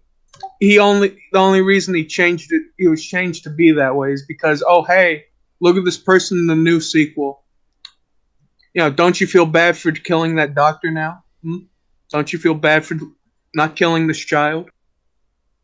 You're so selfish for letting society burn because you didn't let this child be made into a fucking vaccine. They also race-corrected the doctor. Oh, that's right. Yeah. Doctor was a different race, but that's fine by their idiotic logic. Yeah, it had to happen because it needed to be Abby's father, right? Yeah, but even then, they didn't have to change the race of the dad. They could have been adopted. It didn't make any difference what the race. Oh no, it's more important that we understand that they're related. That's where you're wrong, Smart. It has to be the correct skin color. Because it can't just be adoption. That's not the true narrative. Adoption doesn't exist in the apocalypse, I guess. Yeah, you can't have a brown Abby killing a white man or something like that. Can't do that one. Or vice versa. Yeah. And just finish the Star Wars thing that I started. Lucas film just announced the other day, and it was not April the 1st. 3 new Star Wars movie projects. One with Rey, and one with in the past in the Old Republic with the First Jedi. So they want to rewrite the entire thing. Let's not get into that. That's a whole other ball of wax. Yeah, I'm just bringing this up as a comparison. Yeah. I'm just bringing this up as a comparison to this is what's happening here as well. It's just rewriting the entire franchise to fit with the changes that they made. All right, let's keep going. Neil Druckmann, the guy who wrote the game, he was heavily involved in this show's production. He didn't write the first game. And I think the fact he was given a second crack at telling the same story is really the dream for a lot of writers. It naturally is the case where when you write and release a story, you're going to retroactively realise, oh damn, I could have done this. No, that was not what happened, you fucking lying asshole. Wait a second. I don't think writers go, wow. The microphone just cut Whisp off and he got heated. Yeah, I know. I don't think writers are like, wow, I wish I had a second shot at that script I totally botched. It's like, no. I wrote it exactly the way I wanted. That's that. And a lot of writers are like, yeah, I did it right the first time. What? Maybe they'll be a consultant, and they have nothing against that, because when you have a script as opposed to a story, the script is designed for a specific medium. So if you write a story and then you say, hey, can we put that into a movie or whatever, you would then adapt that to a screenplay or a script and say, this is exactly how I want it. And if they don't do that, you say, oh, I'm going to get pissed off. And that happens to a lot of writers because they want exactly what they want to be presented on the screen. So obviously, if you're a writer who doesn't understand the adaptation techniques, then your budget's going to blow up and all kinds of other crap's going to happen. But that's what writers go through. They don't think, oh, I just can't wait to change all my characters around because I was thinking weird shit the first time. It's like, no, they're very happy with what they got the first time. That's not even what happened here. Who wants to tell the story? Well, Lala, do you want to tell the story? So that I don't scream to the mic cuts off. I'm in a game right now, so I prefer not to. Oh. Well, there goes the focus. What happened here? I forgot the name of the woman. She was the main writer. Amy Heading? Yes, thank you. Druckmann was not the main writer. He was reeled in a lot from what he wanted to do. This was a group effort, and Druckmann didn't get his way with everything. Later on, Amy Hennings, I think her name was, what you said, she got fired by Druckmann, an accomplished writer in the industry, female writer. You know, the Druckmann is an SJW, is a rabid SJW, and loves Anita Sarkeesian, kisses her feet, and he fires an accomplished woman in the gaming industry because she didn't work right the way that he wanted with all his ideological and fetishist garbage. That is why already the DLC, where Ellie was turned gay, and why The Last of Us 2 happened the way it did, because there Druckmann had sole control.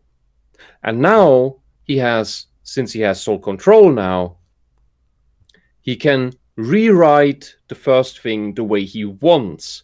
It's not that he changes things that he had written before, it's that he just wants to put in things that how he wanted it to be, or to fit it with the second game that he thinks is a correction, which means Joel, bad, needs to go.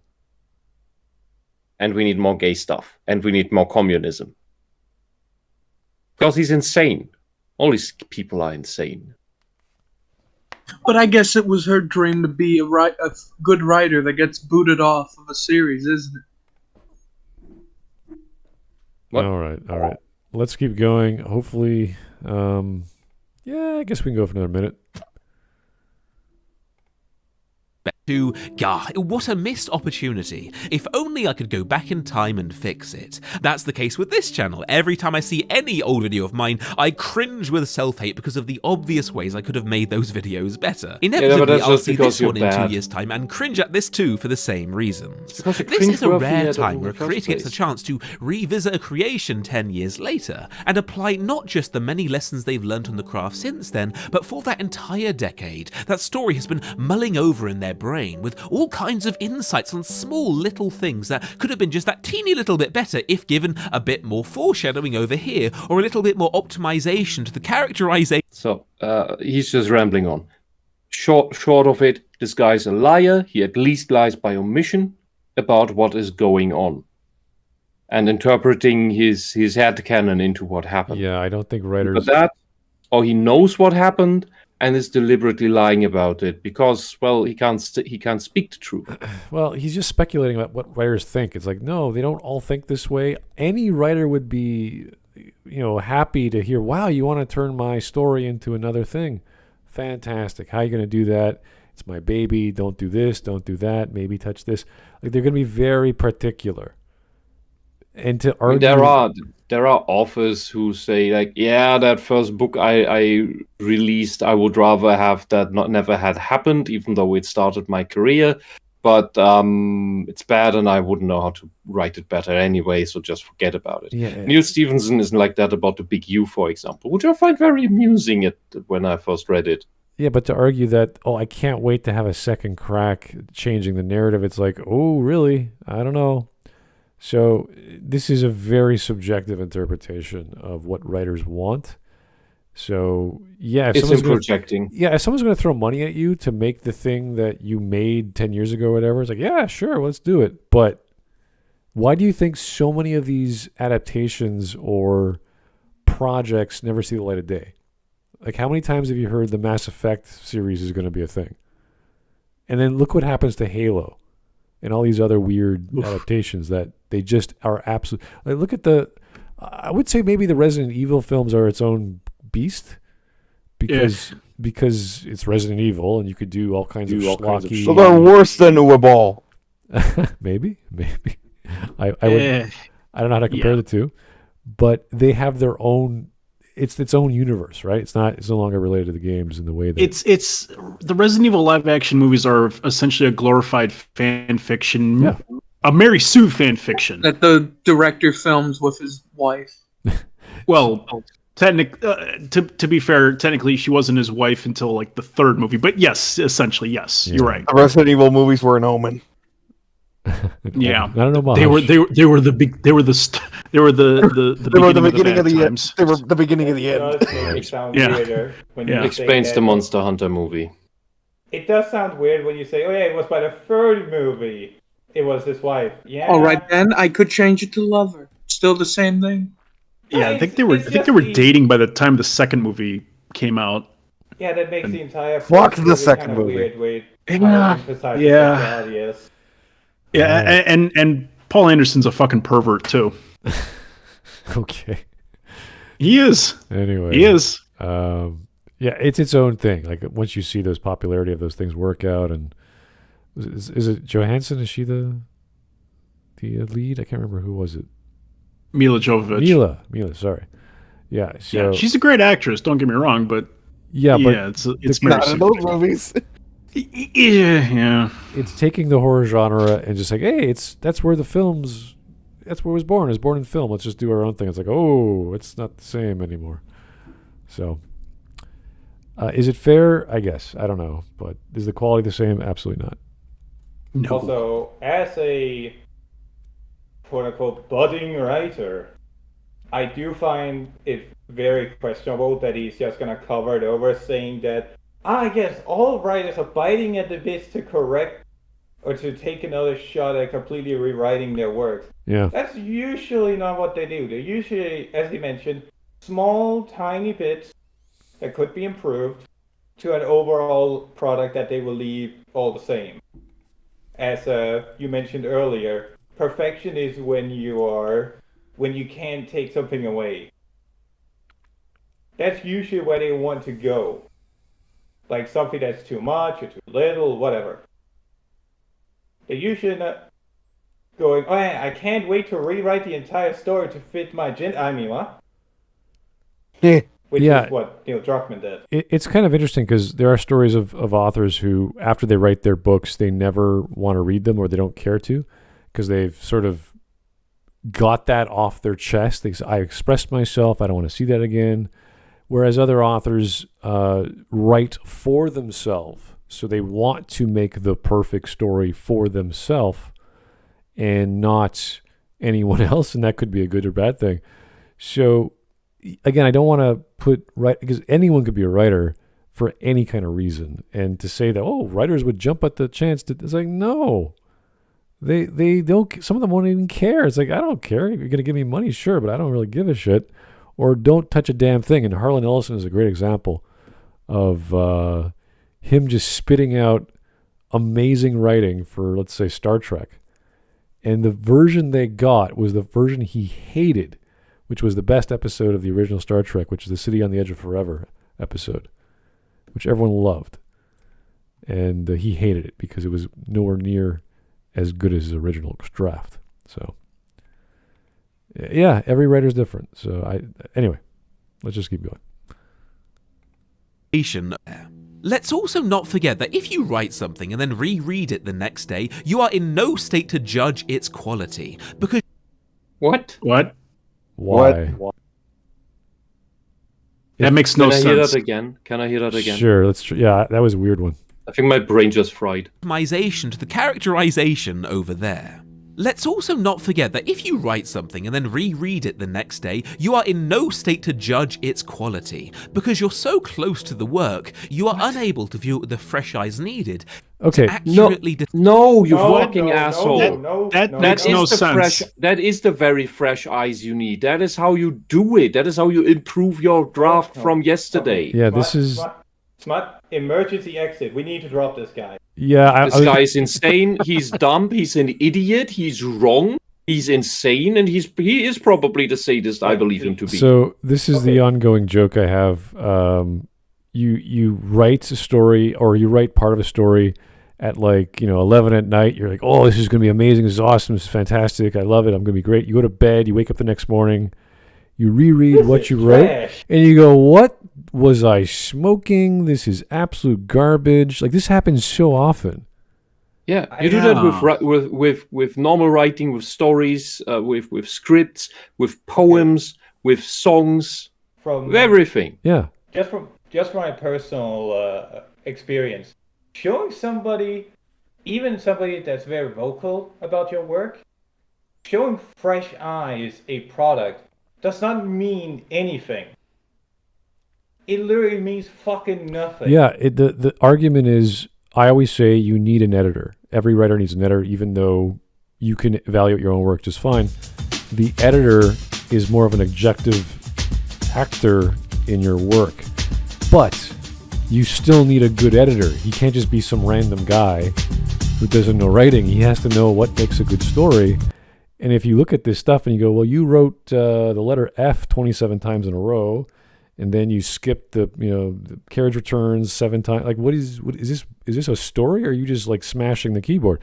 So you have to get the right author for the right genre, for the right editor, for the right style, the right length. Like, there's all kinds of factors, and the best bet is to ask a friend whose opinion you admire in that genre. So if you have a love of science fiction, you talk to your science fiction buddy about ideas and what books he likes, what stories he likes. So you get a educated opinion in the genre you are writing for. And it's very important to get that. You do not ask a Harlequin romance reader or a drama or a comedy reader. You get an actual read person. Hard sci-fi. Yeah, it doesn't work that way. So. But yeah, the best thing you can do, the best thing you can possibly do to improve your craft is write everything. Write it all. No edits, nothing. Don't ever look back. Write it all out. Then when you're done, put the pen down or put the keyboard down, go to sleep, then get back to the draft and redraft it and redraft. That way you have your work and you can just edit as much as you want to your heart's desire, because everything you write the first time is going to be shit. Some of it's going to be better shit than other parts of the story, but it's still garbage. Yeah, I've had this myself. I know everyone that I've talked to that writes has had this, where they think that their first draft is pretty good compared to some other draft they've done. Then they sleep on it, look back on it, and they cringe. They cringe. It depends on the style of how you write, and some people go from A to Z, like just linear. Others plan it out, and then they plan the plan, and then they redraft the plan, and then sometimes they write chapter 7 first, and they jump they move chapters around. It's interesting how people write. Yeah. The point isn't to make a universal rule for how to write. The point is more, you should get everything done, like get your outline done, whatever you need to do, then write it all out as fast as possible, or as soon as possible, and then edit it, That way, you can get all the embarrassment, all the bad stuff down on paper, so you can edit that. And when your edits seem like they are not as good as they could be when the entire thing is done, you can re-edit them. That way, you come closer and closer and closer to what you actually want your work to be, and actually get it done. The problem is when you write down like 2 pages and then get stuck on them, constantly editing them, trying to find the best possible introduction to your larger body of work, which never gets done. It never gets written down. Yeah, and the line of the first draft is always shit, in more fancy words, was basically said by Ernest Hemingway. Even the quote goes back to him. Many people have probably said it before him, but that's where I know it's attributed to. So Ernest Hemingway said, "The first draft is always shit. Remember that." And then maybe take a week off. Let it rest a week. Some musicians I knew back like 20 years ago at this point told me when they were working on a new album, they made the thing, sung it, and that's the part where they already do the music and sing the lyrics in and everything. Then let it rest for a week or two. Then come back. Then listen to it again and go, that doesn't work, and do it over again. And that's with songs. That's why some songs take so long to get right. One of the best piece of advice also comes from Harlan Ellison as in your writing process, whatever process you use. And his golden rule was stop while you're hot. And when you're excited, you just keep going. And you're like, oh, all these ideas keep popping in your mind, and you want to change things. And then you get creep. Then you get feature creep. Basically, you get passionate, and you just go, which is a great feeling. But when you stop, you take a step back and you read what you write, and you're like, okay, I like that. Do I need more ideas? Because what ends up happening when you edit, you eliminate things. And this is the quote I referenced before about getting rid of everything you need to a point. So more is not better. More content is not better. Yeah, what Terry Pratchett said is that he limited himself to only writing 500 words per day. He wrote 500 words every day. That's why he churned out so many books so fast. But he always cut off at the 500th word. Really? Bam. End. If it's in the middle of a sentence, end. End now. Because that also forces you to rethink that sentence. Because you may not remember how you wanted to go on. That's pretty so strict. You are forced to write it anew. And you always have these little chunks that you can mull over, that you can rethink, and then all the unwritten stuff that you haven't written down yet is still in your head and still processing and finding ways on how to better fit into the story. That's a good point. I think Dunn does about 1,000 a day, 800 to 1,000 a day. I can't remember exact limit, but that's a good discipline. Like 500, I think, is a little too little. You could probably. But that's because Terry Pratchett also was. He didn't just write good stories. He was what I call in a Wortvirtuose,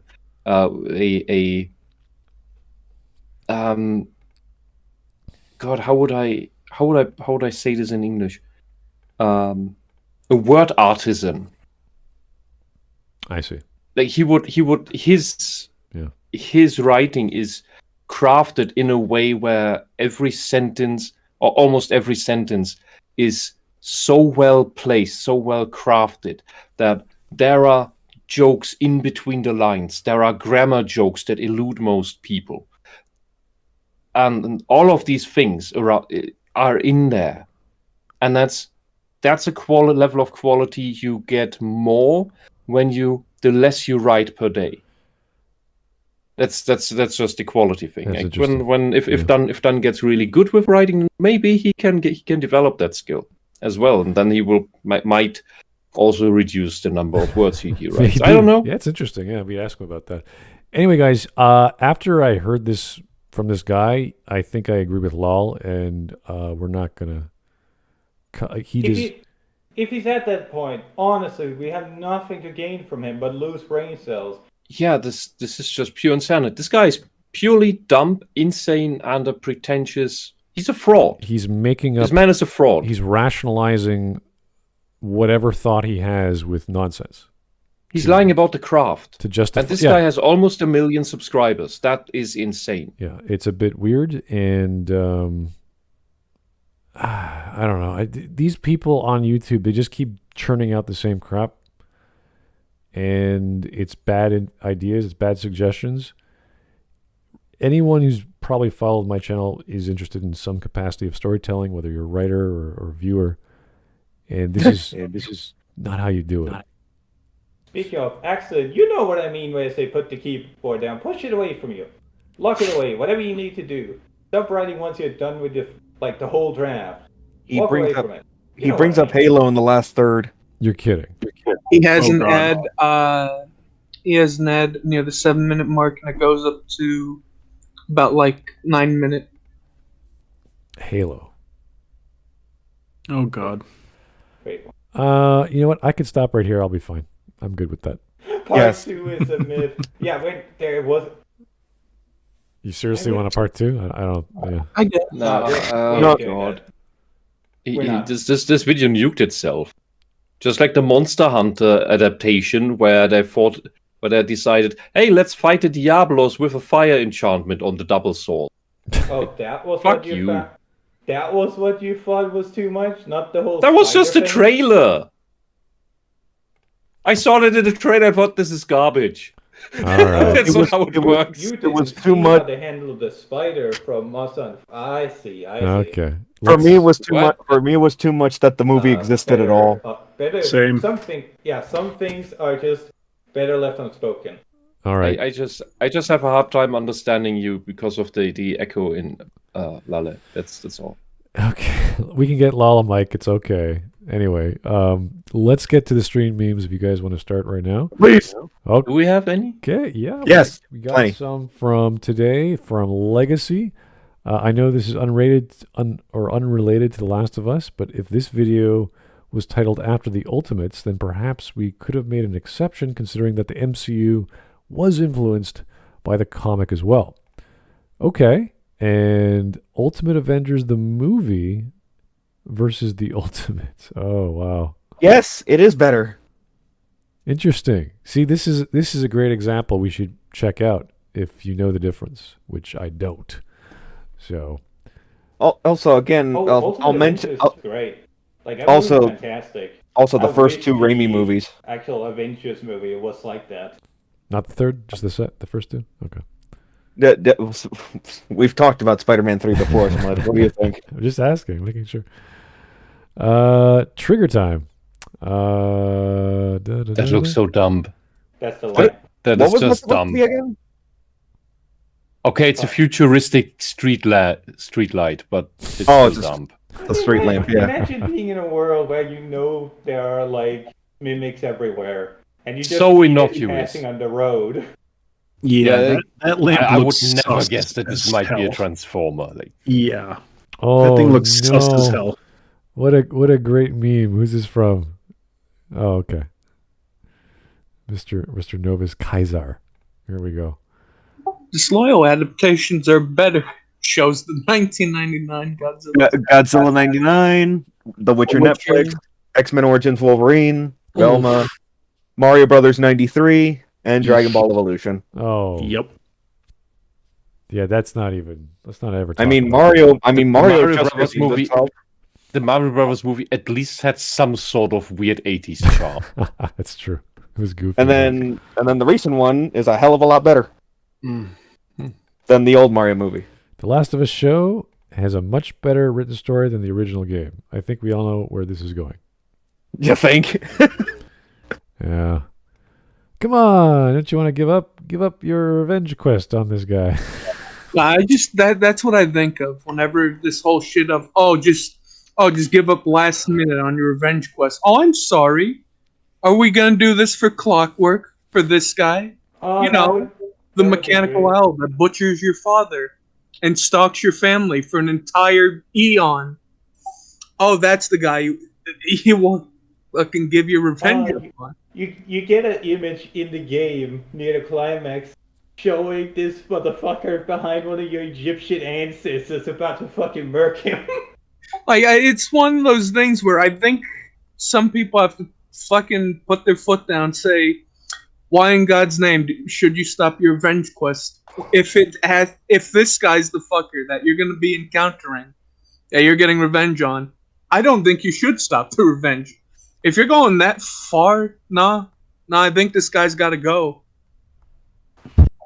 I think it can be good from time to time if it's that type of fucker you're getting revenge on. But like, no. If it's the thing with the Abbey, no, don't stop. She fucking killed your friend there. Yeah, snap Abby's neck, Man of Steel style. I agree. Alrighty. Gay apocalypse stuff done right. Isn't this Fury Road? I think that's the original Mad Max. I can't tell. Oh, okay. That obviously looks older. Mad Max 2? Yeah, okay. No, that is Mad Max 2. That's Vernon Wells. The apocalypse stuff till after Mad Max 1. Yeah, that's Vernon Wells right there on the right. The funny thing is that I believe that if we go to the actual Mad Max Apocalypse, the burly strongman gays will make a return. Because the SJWs are completely skimming over them. Because they hate the masculinity, I suppose. Well, that's why Fury Road exists. I'm not sure that we're talking about the same thing. Equivalency of Ellie's last moment turn in part 2. Oh, I don't want to... What is this? World of Warcraft or something? Yes, this is World of Warcraft. Okay. Yes. I don't know jack shit about WoW. This is Sylvanas. She was enslaved by the Lich King, and oh look, this is Ice Crown. This is some ghost thing I've never seen because I didn't play until the end of Lich King. I stopped before the raid, the last raid, and then there would be the next cosmic villain after the next thing outside of the world bullshit, some Gnostic crap. And Sylvanas first believes him or works with him or something. That's what I've heard, and that's represented here in the meme. And she realizes, wait a minute. Wait, that's like the guy who enslaved me. This seems oddly familiar. The video's 20 seconds. Play it. I tried. It's too loud. It's so unfunny though. Is this a clip from a show? What is stuff? Check out the Glasses show. Him and Darkheart should get together and be clucking buddies. Yeah, that's that show, right? Okay. That was weird. That was an event. The event of all time. Here's a perfection quote. I hate perfection. To be perfect is to be unable to improve any further. Okay. Interesting. That's boring. Disney has announced Young Jedi Adventures. Read it. I think we all know where it's going. So let's just skip to the end. Also, Young Jedi, aka Padawans. Miyazaki. This is me editing my work. Reminder, there was a live-action He-Man movie. Oh, yeah, but I loved it. It was fantastic. I have completely forgotten it. I think it ran on afternoon TV once. It was amazing. And I was too young to understand like this. That looks weird. Tom Paris as the guy, the human guy, and Dolph Lundgren as He-Man. Yeah, it was awesome. Fantastic. And they threw in music into the magic and technology of He-Man. It was kind of cool. Wasn't Dolph Lundgren also in Die Hard? Or am I thinking of something else? He was in Rocky 3. He was the Russian guy, right? No, he was Rocky 4. Rocky 4, sorry. Yeah, Rocky 4. Yeah, he was also the Punisher. Oh, that was him? Yeah, Dolph Lundgren was the Punisher at one point, too. Punisher Warzone. That was. Okay. No, I think it was just called The Punisher. Not I think you're thinking of the other one, the one that was like in the early 2000s. No, I definitely think you got it flipped. It was in the 80s, I think it was. Like he dyed his hair black, and he rode a motorcycle everywhere. Oh wait, hold on. One road from Road Harushin. All right. Maybe I have it flipped. Well, guys, that was a strange, weird coping argument for why the show is good. I don't think it has anything to do with adaptation argument at all. And the examples you showed... Fucking fanboy. Well, yeah, exactly. He just loves the thing and rationalizes it after the fact as opposed to looking at what makes it work and why. He's just saying, oh, this is bigger and better. And it's like, no. It's not bigger and better. Not at all. Sadly. And I'm sure there's some good parts of the show. But in comparison, this is the argument for adaptation is it better than in the game? And maybe in certain scenes, but you have to compare apples to apples, and that's the problem here. He compared apples to oranges and said, well, this scene is bigger, it has more emotion, has different emotion. It's like, that's not the scene then, it's something else. So if he had better examples, I think we would have understood him better. But once he starts talking about writing and he has no idea what he's talking about, it's like, yeah, we're done. I'm just like, not even apples to oranges, apples to pinecone. Okay, we're not even the right genus. We're just a whole other species. All right, thank you guys. We're not going to do a part 2, so keep voting, keep recommending new videos. We'll be happy to cover them. Have yourself a good weekend. Happy Easter. We're probably going to be busy tomorrow, I bet. So probably nothing. Although, before we close up, let's just get this straight. Unlike the comics guy, what's that guy's name? Atop the fourth wall. Unlike his Linkara, thank you. Unlike his Star Wars video, this one will hopefully, probably, most likely not get a part 2, because there's nothing to gain out of a guy that says, oh, but your first draft is fine. You can't judge your first draft. Like, what? Cardinal sin. Yeah, I don't know any writer worth writing who thinks their first draft is perfect. Maybe it's because so many of these really bad SJWs have admitted that what they put to the screen was just their first draft. That he now needs to proactively defend that, and that your first draft is what needs to be. I am so convinced of that now. Shit. Well, either way, we probably won't cover him unless there's a really good video of his that is worth our time, and we could sink our teeth into. This was kind of lame and just fanboying, which is not really helpful. It was a lot of the same arguments.